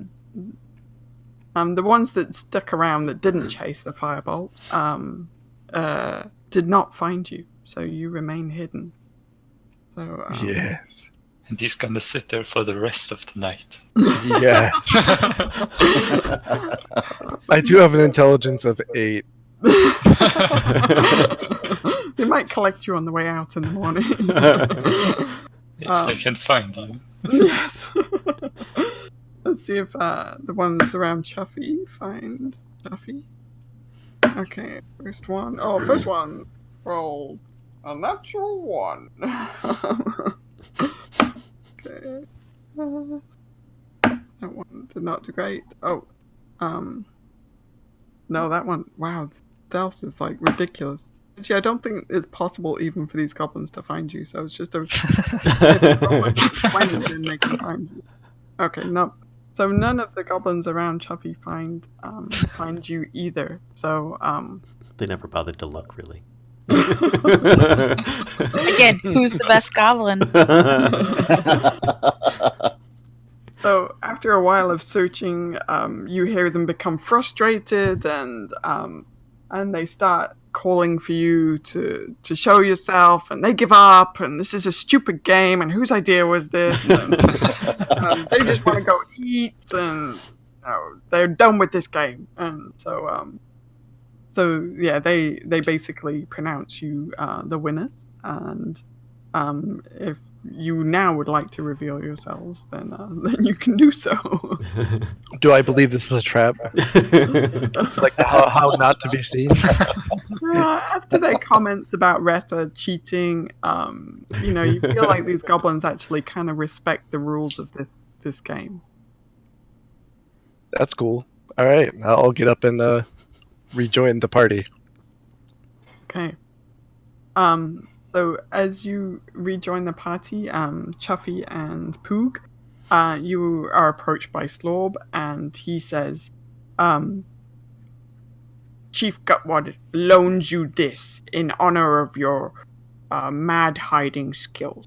Mad hiding skills? He gives you a ring of climbing that is, he said, it's on loan. It's only a loan. So the expectation is definitely that it will be returned to the chieftain's treasury, upon your return. But he gives you a ring of climbing, and it's up to you guys to kind of decide who ends up with it. But it is a +10 to climbing. Ooh. That's a lot of climbing. That's a lot Nice. of climbing. Mm. So wait, hang on. I need to. I have a +3. What do you have? 0. Nothing. I do not even have the skill. I'll let you have it then. That's good. I'll probably not slow us down later then. Don't worry, I will take care of the slowing down. Okay. So wait, hang on. So Poog is getting the ring. Is that Yes. right? Okay. So we've got ring, elixir of fire, and the. Okay. All right. So the goblins all kind of start, once you're all back and the ring has been presented, the goblins start settling down into kind of a nice drunken stupor. Some of them are still drinking, some of them are still eating, but they're definitely kind of they seem like they're done with the games. They just want to kind of settle down by the bonfire and drink themselves into oblivion at this point. So Yeah. Time to eat. Retta is totally doing that. So unless there's anything else you would like to do during the evening, we'll... I'll go home to my wife now. Right, Chuffy returns to his hut. Retta will hold Spottle against the clubbing marks in hopes that it will heal by morning.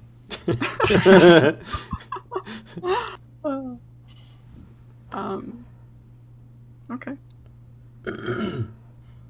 Anybody else want to do anything before you sleep?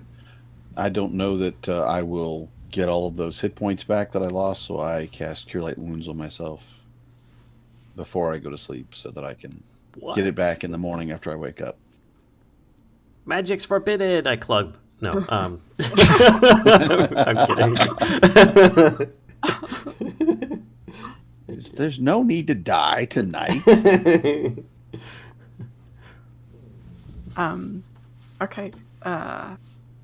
So yeah, and during the night, anybody who's taken damage, you do heal that up. Luckily, none of you have like any lingering effect from eating slugs or anything like that. Except those dark memories. You can, yeah, during your dreams, Mogmerch, during the night, you hear like little slug squeals, and, and they haunt your dreams. Okay, so as you wake the next morning, and everybody kind of gathers in the village center, you see Chief Gutwad has actually fallen asleep in the Tita chair out by the bonfire. So he's prodded awake by his, his advisor, and the chief instructs Lord to bring forth, the chest that he has inside the moot house. So shortly after, you're presented with a chest that has some extra firework that were left over from Scribbleface's stash. Not all of them were used. Clearly the chieftain had kind of squirreled away some extra fireworks, and he presents these to you for your use during your journey, and makes a massive deal about it. This is clearly a big honor, massive sacrifice on the goblin tribe's part to give you these fireworks instead of just lighting them. I don't know how. I mean, it's up to you guys how you want to split them up. There are 7 fireworks in all. You get 2 Desnan candles, and you're actually, I mean, from what you saw, you were around while they were using these fireworks to burn Scribbleface's hut, so you were pretty familiar kind of with what these fireworks like what happens with the different fireworks when you light them. So the Desnan candles are kind of foot-long wooden tubes, and these ones, it's kind of a dark wood, and these ones launch a little kind of fiery projectile every round for 4 rounds. And that little fiery projectile does 1 point of non-lethal damage and 1 point of fire damage. And also, on a critical hit with them, the target is blinded for 1 round. So these are kind of observations that you had while these, the Scribble Faces stash was being set off in the excitement after these fireworks were found. So you've got 2 of those. Then you've got 4 paper candles. And these are much smaller little fireworks. They're just kind of paper coated and probably about finger size. And these detonate 1 round after lighting. And anyone in the same square as the firework can be or might be dazzled for 1d4 rounds. So that is that's based on fortitude. And then he also gives you 1 skyrocket. And when they bring this one forward, everyone's like, oh. Kind of a ooh and an R through the crowd, that's assembled. And this skyrocket is also a foot-long wooden tube, but has one end kind of dipped in a white paint. So you can tell it apart from the Desnan candles. But when you saw that when they were lighting this one before, it kind of like shook, and it was like emitting white sparks from the end that was dipped in white paint. And after it was lit, they kind of held onto it and it shook for a round. After that round, it took off in a straight line and flew really fast. And when it hit a tree out in the swamp, it did a bunch of fire damage and exploded loudly. So this one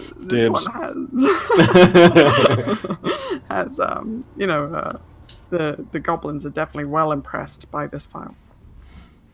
So they're giving us fireworks to go get more fireworks?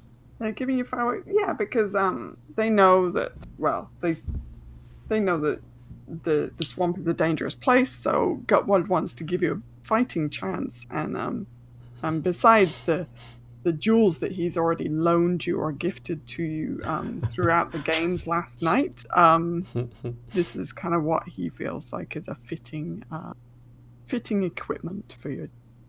Okay. I get the big splody one. Thank you. Thank you, Chief.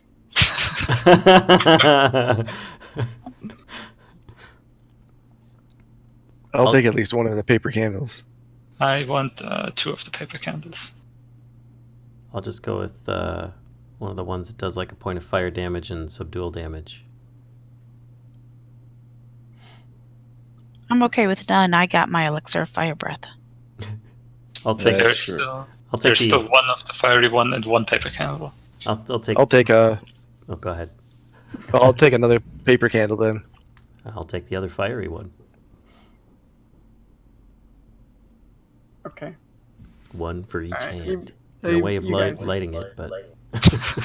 You guys are tracking this, right? Like who's got what? I have 2 paper candles. I have 2 fire ones. Desnan candles. Mm-hmm. I also have 2 paper candles. Alright, and then Mark Merch, skyrocket. Ooh. 1 big splody for me. That's what's on the sheet. Okay. And after the presentation of these fireworks, Chief Gutwad, wishes you well on your journey and reminds you not to come back if you're not successful, unless you prefer to be fed to Nord. So Squealy Nord kind of looks at you hopefully as he says this.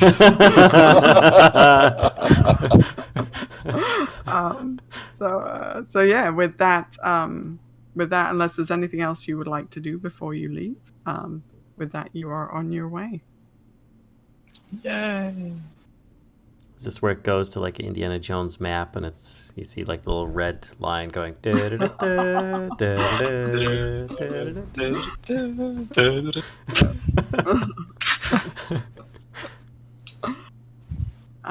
Okay, so as you enter the swamp, the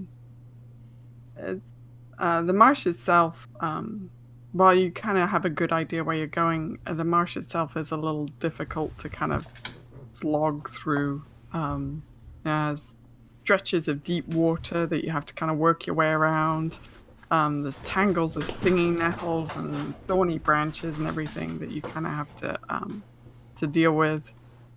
So you're, the air is quite thick with humidity and moisture, and the sound from the marsh as well is quite heavy. There's lots of insect noises.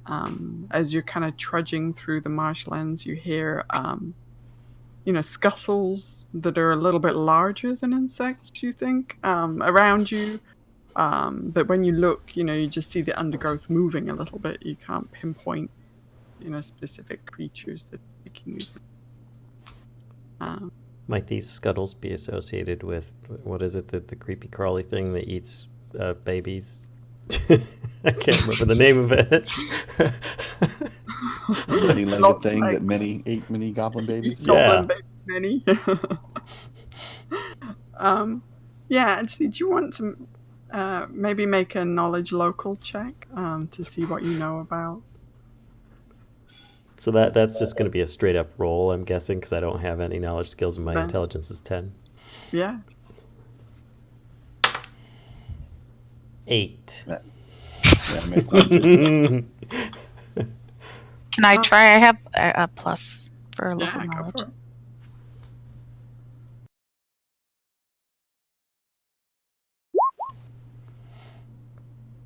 it. Ooh. Not very good though. 50% better than mine. Anybody else want to see what they know about the marsh? No way. I'm like, herp. Okay. Yeah, but No. We're all like, sounds like swamp. Don't know what it is, but it scares me. Use the big boom. Just do it right now. Light it before we all die. I cast magic missile at the darkness. Something move quick. Yeah, Chuffy, you've heard plenty of rumors actually around the village about Lots Legs eats goblin babies many.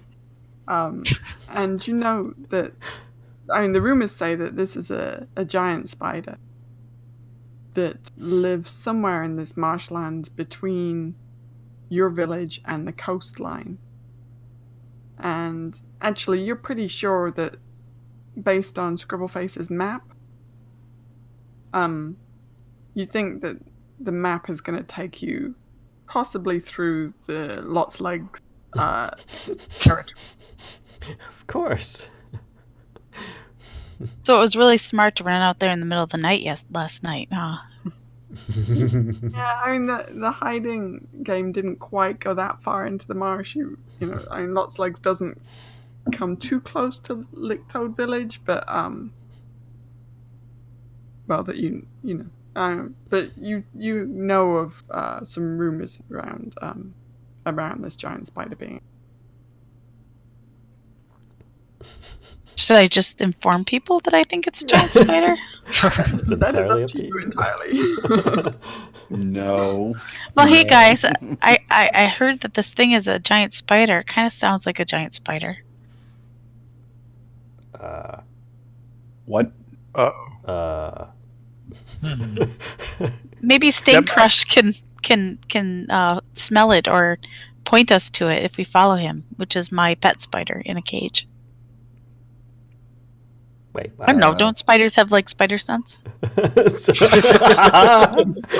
Of course they do. Spidey. Sure. So you're holding your spider up to try and find the giant spider. You're going to try to sniff it out Well, I could let her out of the cage or let him out. because of the spider sense. In the Yeah. middle of the marsh. You'll smell them. Hang on one sec. I mean, the. He's- I'm looking to see if there's anything else I got.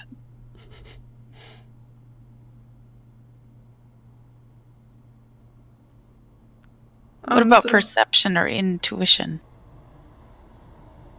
So you kind of get Stancrush out of his little cage, and you're holding onto him. Are you kind of like you're using him as like a divination rod, like? Wave him around, see when he wiggles. What's your plan with Stancrush to figure out where Lot's legs is? I'll just set him down and I'll let him go towards. I'll tell him to go towards the spider. I'm sure he'll understand me. Yeah, I mean Stancrush kind of. Although Pooh can talk to animals, right? Talk to my spider. Come on, Poop. That went really well last time. Pook, make a wisdom check, please. Okay. Oh, right. I'm like looking for a die on my desk, and it's not there.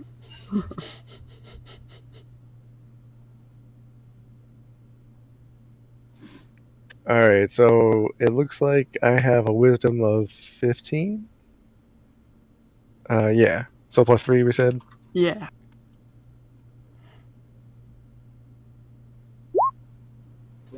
Oh yeah. That doesn't look so good. Well, let's say, you definitely don't recall Nord talking back. Okay.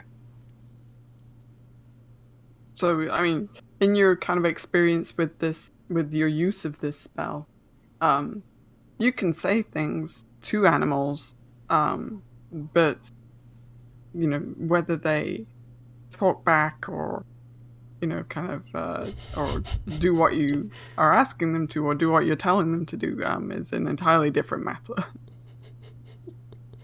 I actually asked the team, do we want to find this thing or do we want to avoid this thing? We want to avoid this thing. We want to avoid So we this. go the opposite direction of the spider that I said. Luke? So we just go send the spider to its death. Yeah, he's replaceable. Sure, good a plan as any. I'll go for it. Surely we'll see giant webs or something, right? Yeah, I would assume so. We should probably just keep going. Reddit does not have any experience fighting giant spiders.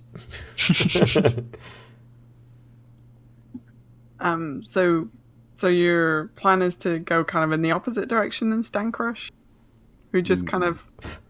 I don't think anyone actually trusts that Stancrush knows what he's doing, so I'm thinking that we just keep going and, you know, Just follow the map. just follow the map and hope that we see something to indicate that it's not there. No offense to your faithful but easily replaceable spider companion. We'll just go that way. I do have the lucky frog on me, though, you know. Just saying. Most of us do, actually. Each of us have our own lucky But toe. mine is way luckier than any of yours. That's true. I'm still alive. I got both ears, so got that going for me. Okay. I regained some of my pride.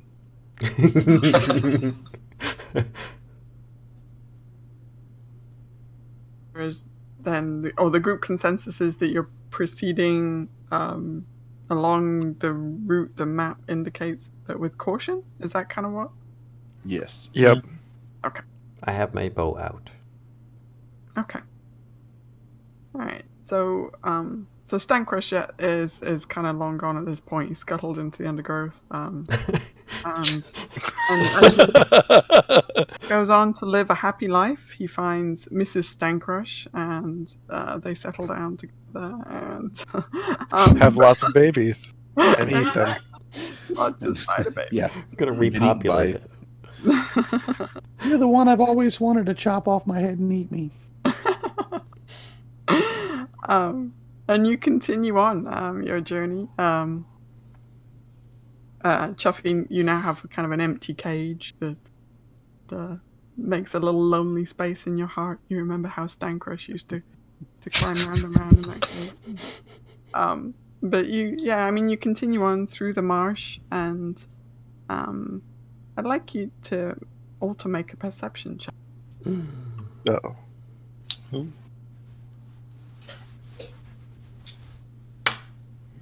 Ooh. 27. 16. 17. Perception is what skill? What base? Wisdom. 21. Oh, it's not perception? Well, unless you have Yeah. perception. If you don't have it, then it's. If you have perception as a skill, you're good. But I am not super perceptive, apparently. All around, I don't think I'm very skilled. That's why You you live by have faith. magic. Yeah, I got magic. Whereas we have skills. Yeah, and maybe My magic. time jump skills. Same. Right. So so Retta and Mogmer, you do notice some webbing up ahead. It's just a little bit. It doesn't seem to be particularly heavy. But there's it's definitely a bit more kind of cobwebby than previously. Chuffy, I your spider do slow- this? I point at the web. It's too big. Your spider's too big? Web is too big. Hmm. Do I slow any of you down and have- let Retta go first. I do have stealth. I can go see if I can take a look and see if something's over top. Is there rocks nearby, or is this still just in the flat swamp? Yeah, I mean it's pretty kind of marshy. You're still in some heavy marshland. But There are trees. yeah, there are kind of low trees. Could you, anybody who would like to try and see if they can figure out where these webs came from, could you make a survival check for me? Sure. Sure. What's the survival? Yeah, what is that based on? Oh, this, come on, It's wisdom. brain. It's wisdom. It's wisdom as well. Oh boy. So do I just roll a d20 then? If I don't have survival on here. Plus your wisdom. Oh, which is so- a modifier of for every 2 or whatever. Every 2 above Or- 10. I have a wisdom of 13. So that'd be plus 2. Plus 2.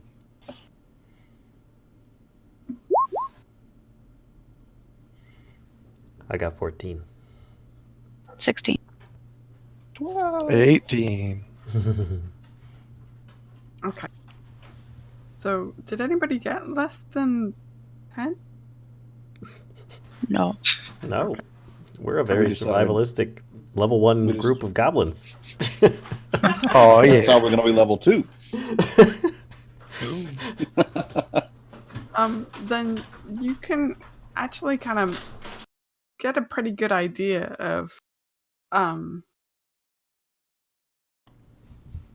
the direction that Lot's legs might be. What direction is Is- that? I mean, I guess what I'm saying is, you can see when you're walking in the woods, you can kind of see animal path.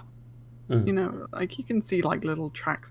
So you can see a path that is perhaps a bit bigger than you would expect for normal marshland wild. Is it headed straight in the same direction we're going? it's kind of crossing off from your. So it's an angle to your path. It's not parallel. We go around. Yes. I agree. But it already crossed our path, so we should be fine, right? Yeah, go around. this is fine. Stop confusing the issue.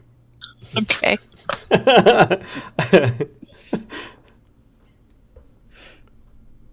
One second. You trying to find lots of legs to put in your cage? Oh, A resource really quick. could you write it? Well, Think obviously not. Apparently not me. Poop. Oh yeah. One moment, let me just grab one thing. Okay, so while you're all kind of discussing this, actually,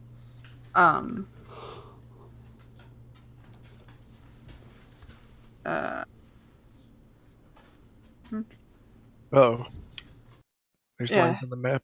hang on one second. Oh, sorry. I thought it was just on mine. I don't know how to get rid of them.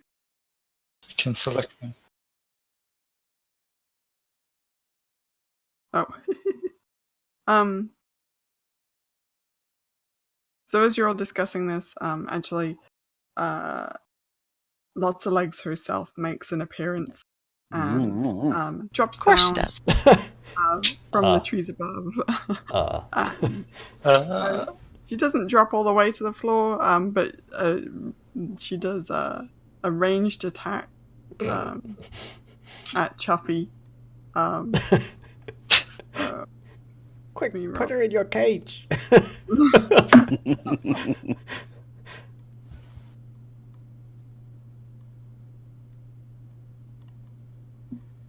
Okay, so it's her web attack. She's definitely trying to snag you. She apparently decided that you look tasty, but actually, her aim is a little off, and this kind of, sticky, like, mass of spider webbing kind of splats onto a tree, rushes past your head and splats onto a tree just beside you. And it's at that point that you realize that she's been stalking you for a while, and and that everybody should make an initiative roll. Oh my. And so for initiative rolls, it's a d20, and you should have that on your.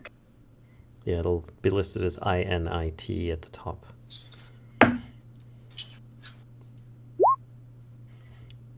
I got 19. 21. 30. 18. Also 18, but my modifier is lower. Wow. No.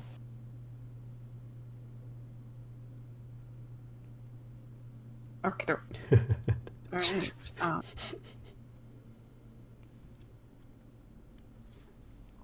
Okay. Cool.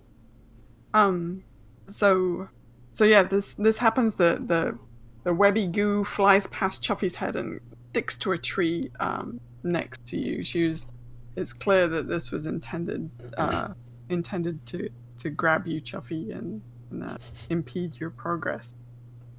So then, actually, you get, based on your initiative, you get to immediately respond to Lot's Legs, and well, you don't have to respond to her. You can obviously run in the opposite direction if you want, but this very large spider. Ooh, I have a thing. Hang on. Thing. I have a thing. Ta-da! Oh. Ew. This Ew. very, very large spider is kind of up in the tree up above you. I'd say within about 30 feet of where you're standing. Can I drink my potion of jump and try to jump up onto her back with my stabby knives? Holy crap. You certainly can. You can certainly try. yeah, so let me think. Hang on. So doing the potion, probably a bonus action, and the jump itself would be your movement. So let's see, potion of jump, and you want to kind of grab onto her? Is Or that at least correct? like jump up onto her back. Or let's see where the red is. Like I think I can get up there. Okay. So She can't get me if I'm on her back. Oh, sure. Okay. So you chug your potion, and then make the biggest jump that you guys have ever seen from a goblin. And could you make an acrobatics, please?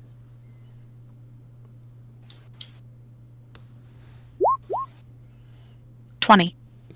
Nice. Okay. Nice. So, yeah, you land. You don't have the best hold because her abdomen is quite big. But you kind of land and you're like hugging. Basically, you're hugging a spider's bum at this point.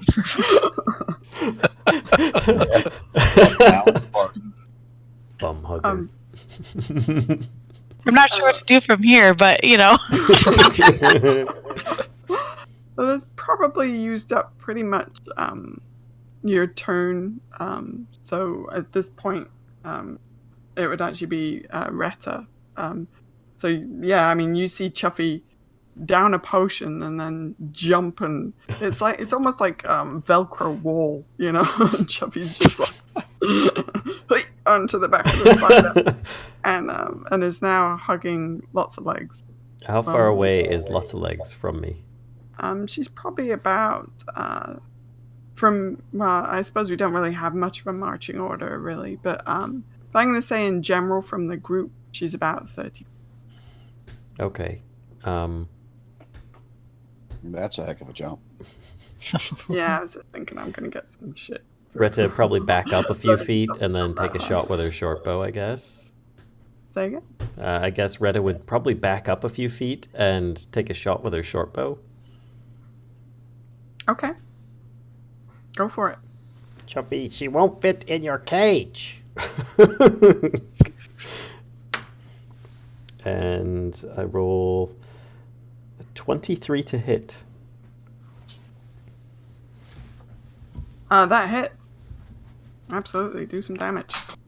And I got 3 points of damage from my little tiny bow. Nice. Does it kill Okay. it? Right between all the eyes. Okay. Cool.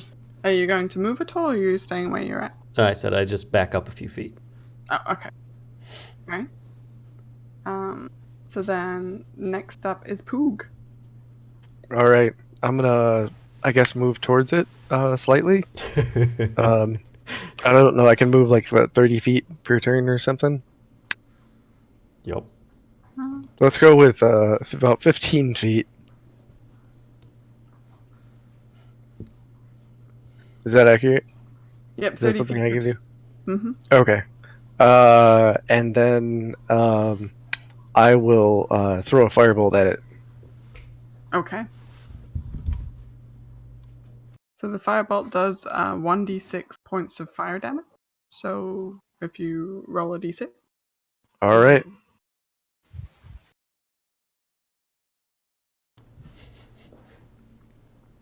So you're gonna try the old reveal the nearby Yeah. goblin trick again, huh?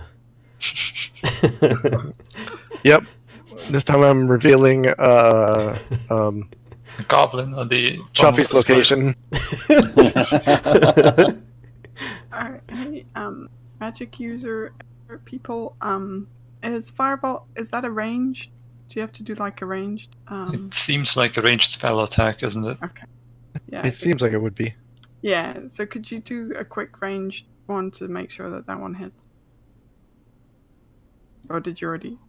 I did not actually. I'm looking at what my like what that actually is. Firebolt. Well, I see firebolt, but it just says 1d6 fire. Yeah. I'm looking for my ranged attack. In the offense. area.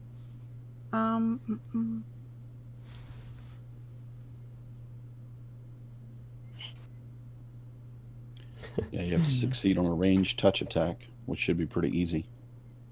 Oh yeah, there you go. A ranged touch deals- attack? Yeah, that means you just have to hit its person. You don't have to like penetrate its armor or anything like that. Mm-hmm. It just means whatever you roll is going to be probably a lot. Their AC is going to be a lot lower for a touch attack. But according to the wiki, it does 1d3 points of fire damage. Oh, I'm just looking at my character sheet. Mm-hmm. Yeah, but he's a special.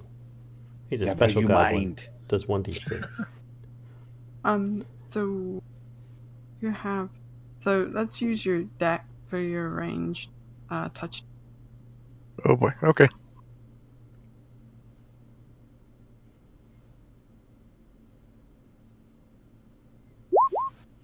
Oh yeah. That's pretty good.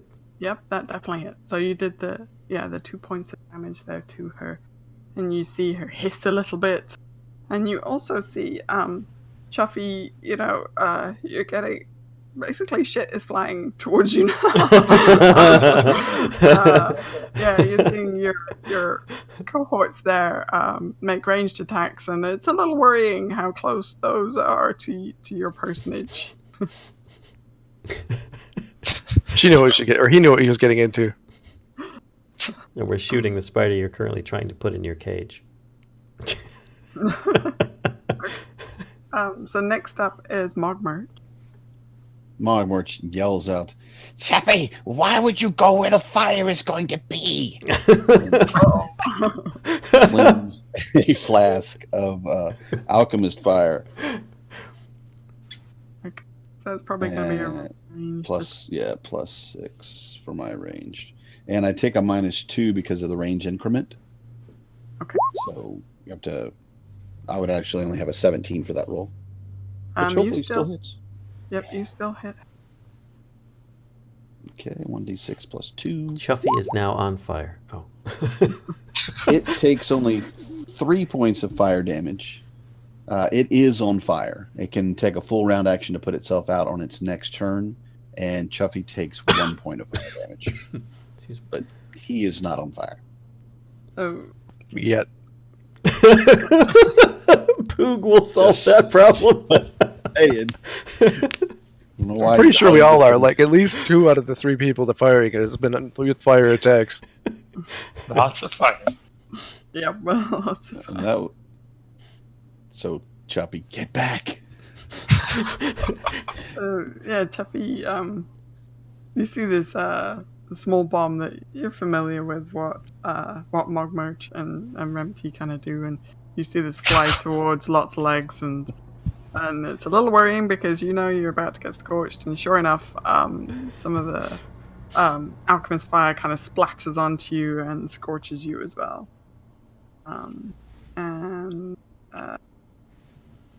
Next up is Poog went. So actually, next up is Lot's legs, because Remty, you had 13, right, for your initiative? Is that right? Yep. So Lots of legs is next, and she's not happy at all, especially not with Mogmert. So she very quickly scuttles down onto the ground and just want to make sure she's still good. Yep. And she's going to try and bite you. Oh dear. That's okay. She'll still be on fire, so that's preferred. And maybe she doesn't see you so well. Got some alchemist fire in her eyes, because she doesn't. She totally misses. So. Oh, good. And she kind of like shrinks back a little bit, and she takes a bit of a defensive posture, but yeah, it's generally not. And then next up is Remty. Okay. I'm gonna try this blade weapon that I got, whatever it does. So if I'm close enough to that spider, Yeah, you could certainly move up to like melee, right? Yeah, I'm gonna move up and try to hit one of its or multiple of its legs by like, swiping the blade at it. Okay. What do I get to hit? So it's against lots of legs. You get a +1 from this weapon. Okay. Muckmuff, what do I actually have as a plus to my melee attacks?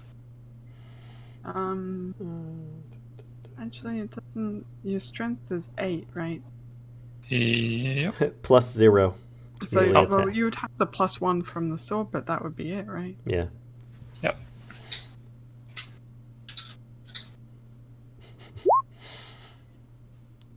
Wow. 18. Nice. That might actually hit. Yep, you hit for sure. Let me see somebody else who has this.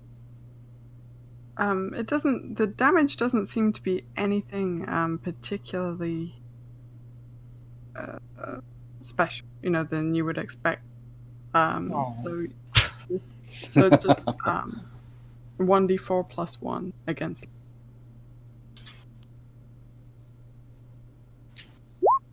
Yay!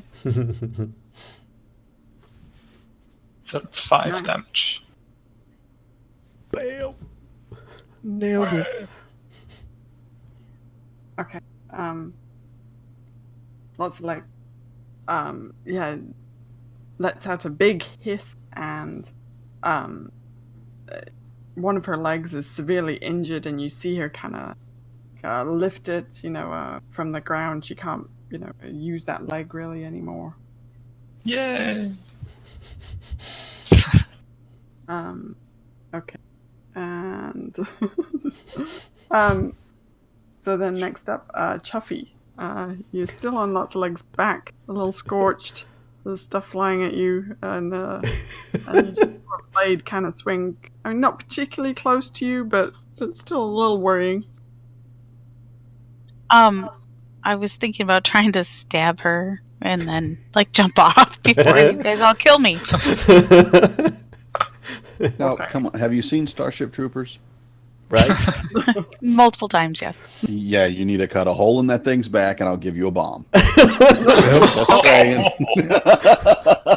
Would you like to know more?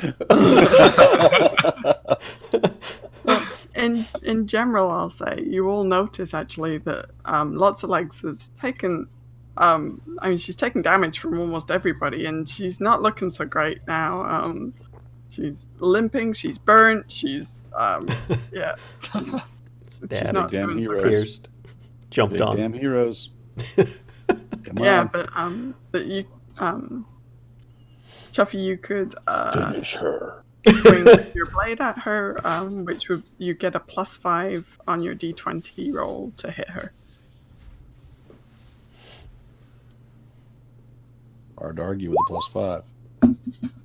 11. Unless the +5 doesn't want to agree with you. So you make contact because she's right there, right? But her skin is a lot thicker than you expected. So sorry, dog. Come on. So her skin is a lot thicker than you expected, and you're not able to kind of actually, puncture into her. But maybe it's just the fact that you're so close that you can't get like a good momentum behind your blade.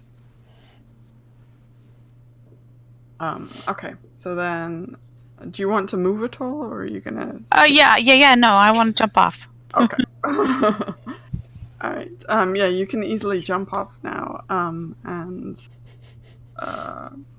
you gonna stay kind of within melee range, or do you want? Yeah. To... Okay. Cool. All right. Then Retta, you're up.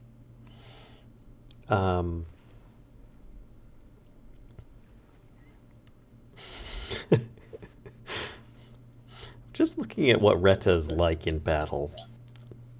She's gonna walk forward and take out the false teeth in her pack. And she's gonna put them in on her normal teeth, so it looks really weird. And she's going to try and intimidate the spider by just growling at it really loudly as best she can. Okay. Trying to scare it away, basically, is what she's trying to do. And she saw someone growl before with teeth, and she's got these false teeth that she got, and she figures extra teeth are going to make her extra scary. So she's just going to go, "Rah!"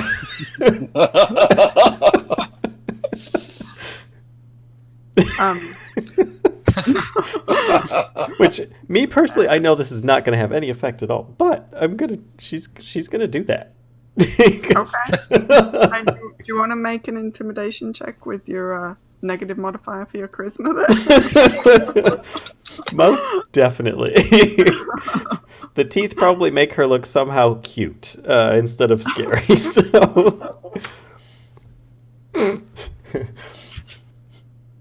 a total after my minus of 4. Okay. Yeah, lots of legs kind of looks like if a spider could be like give a confused look, that's exactly what she's doing. She's totally like confused, and you guys see Retta like fumbling around in her pack before. You're like, what the hell are you doing? Finish her, you know. Retta's like finish her with style or something. Okay. So Retta, what are you actually? So you Use the sword. Use the sword. I don't know that you have much of an action left after Yeah, that. I was expecting that to be pretty much the whole turn that she did there. Okay. All right. Yeah, fair enough. Okay. And then it's on to Poog. Poog continues to fire, continues to make fire because fire is great. And another ranged attack. All right. Uh-oh.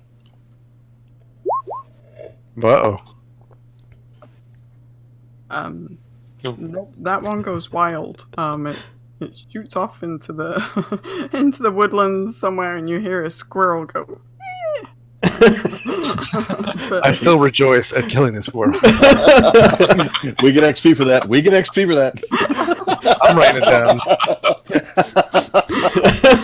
Gonna eat that later. It's already cooked. Pre-cooked squirrel. Okay, then on to Mogmark. Oh well, I look at Choppy and go, That's not a big enough hole. and just throw another vial at it. Oh boy. Okay. Mm. Go for it. That should hit Yep, 25. that hits.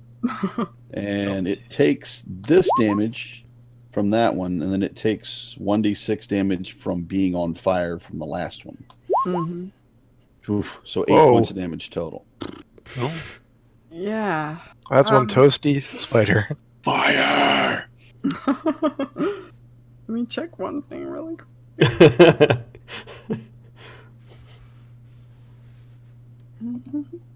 Sounds like Retta scared it to death. So yeah, the fire. It's alchemist fire, right? Yes. Okay. Yeah.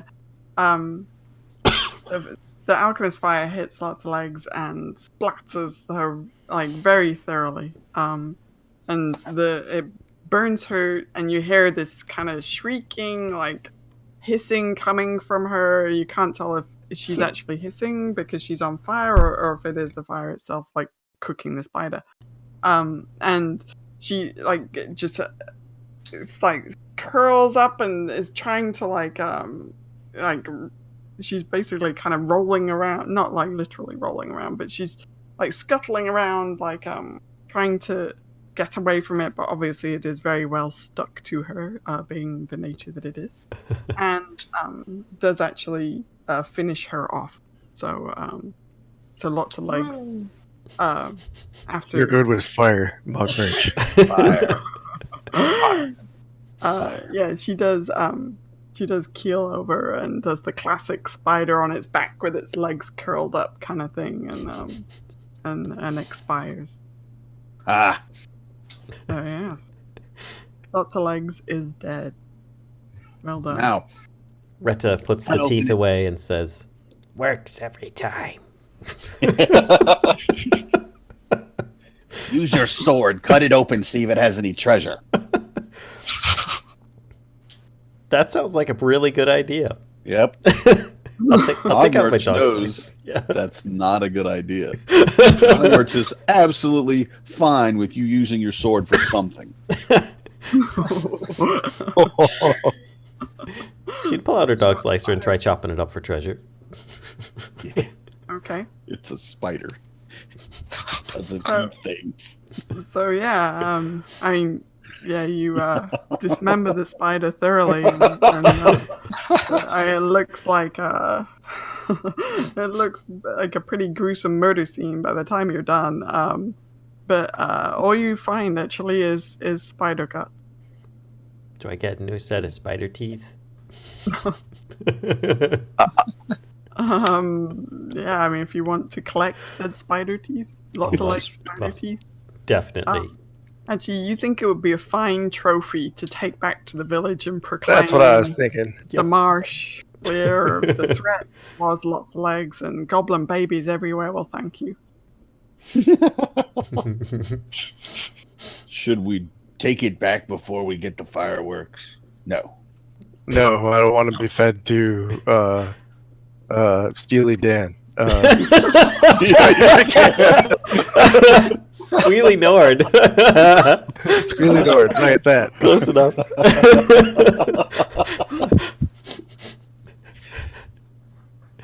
I totally couldn't remember it there. That's all right. I couldn't until you said Steely Dan.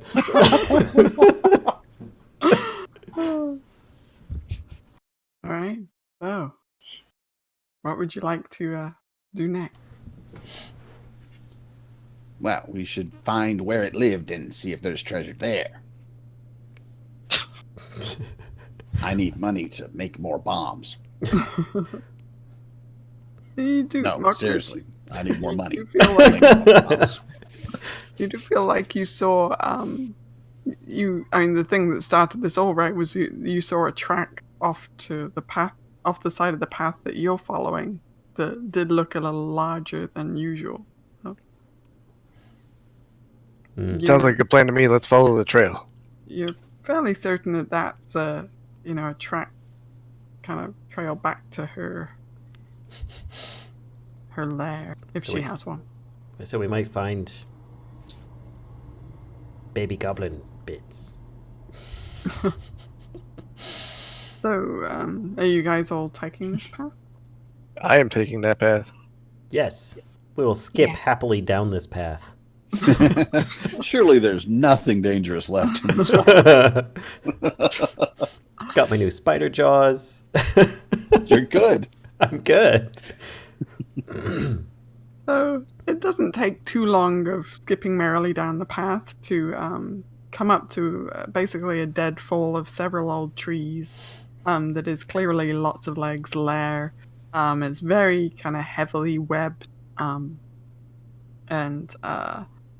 Yeah, you can see amongst the trees are quite a few, wrapped up bodies.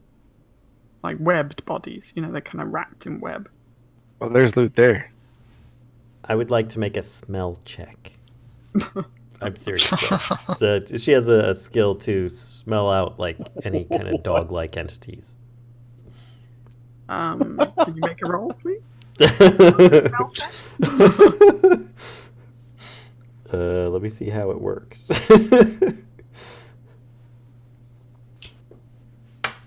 Oh, it's just perception based. All right. So then that is 28 or 27. Yeah, you're thoroughly confident that there's no dog-like entities in this vicinity, Okay. but you do get, just for a moment, you get a faint whiff of something off towards the coastline. That But makes then me it's gone. mad. It's almost like as soon as you catch the smell, then it's gone again. Okay. Then I'm not mad anymore. I get this moment of just okay. This place is safe. Never mind. Fine now. Well, then cut the bodies down and find out what's inside them. And I start doing exactly that. Okay. Yeah. So I am certainly happy to help out. for anybody that's searching the bodies, could you make a perception check? A what check? Perception? Sure thing.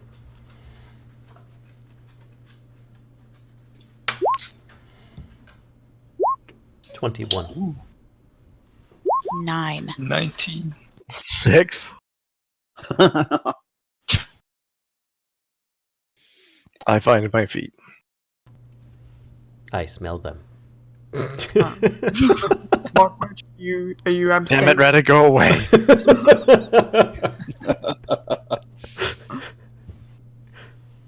Mark March, are you abstaining from the body search? Yeah, I only have a club. I don't Okay. have a way to open a cocoon.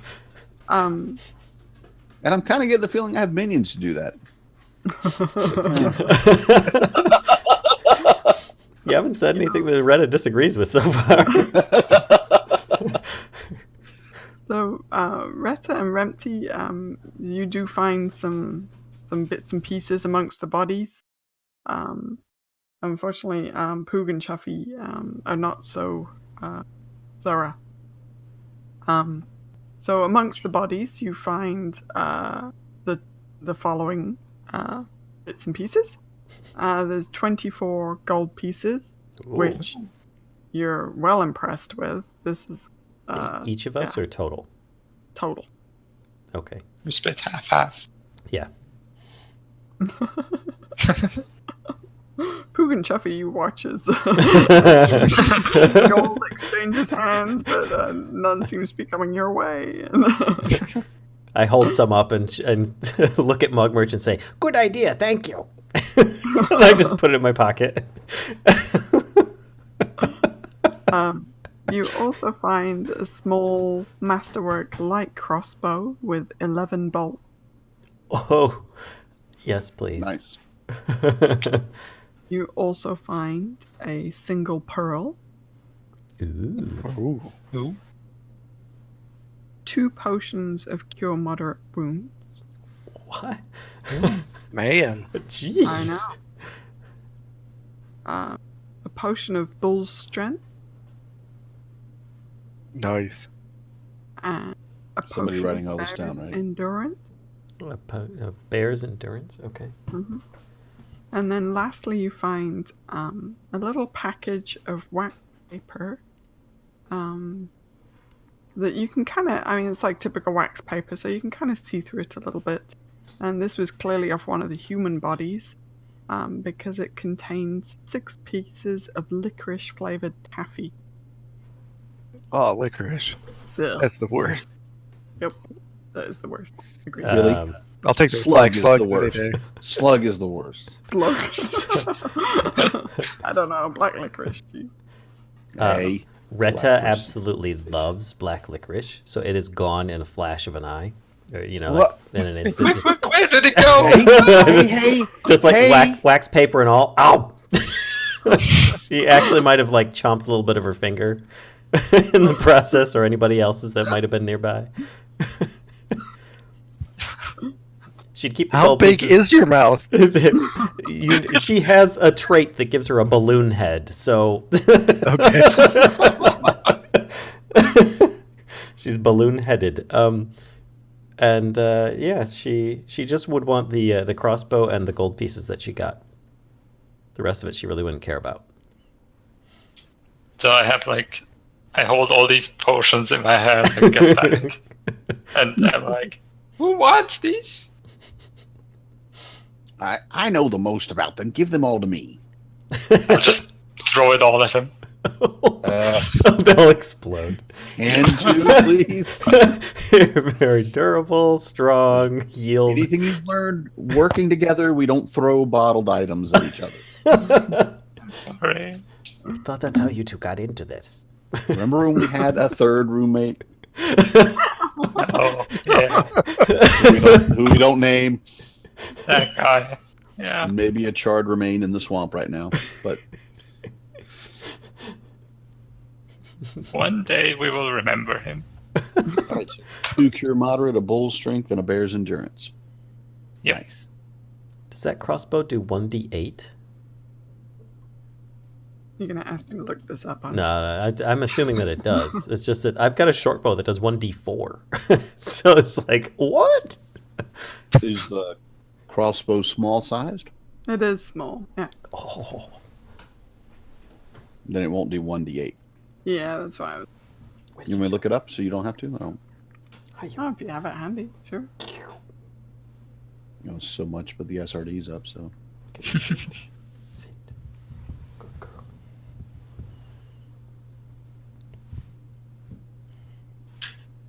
Okay. My own little pug goblin. It was a light crossbow or a hand crossbow? She It was said a light. light, yeah. I will be right back. It normally does 1d6 damage as a small, which is still better than 1d4. Indeed it is. The range is only 80 feet. Hey, that's 78 more than what I have, so I am all right with that.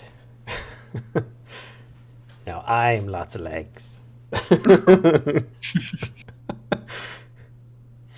Do you want to come up? Come on up, little girl. Oh, she just can't make up her mind. Oh my goodness. So,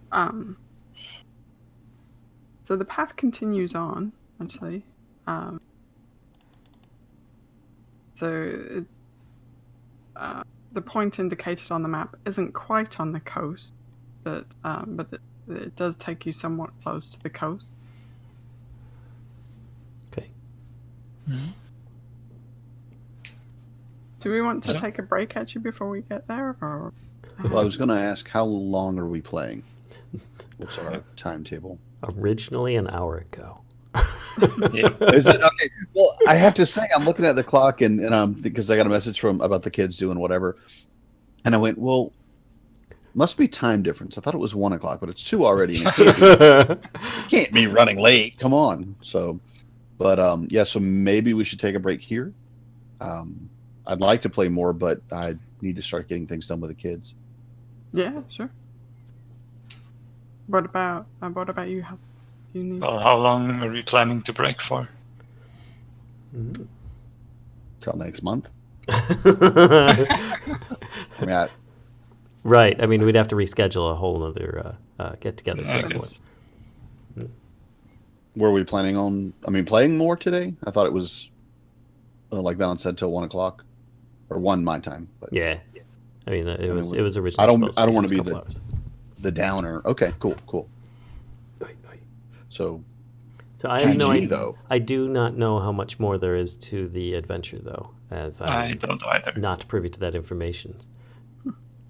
I'd say you're probably like maybe 3/5 through, I mean, something like that.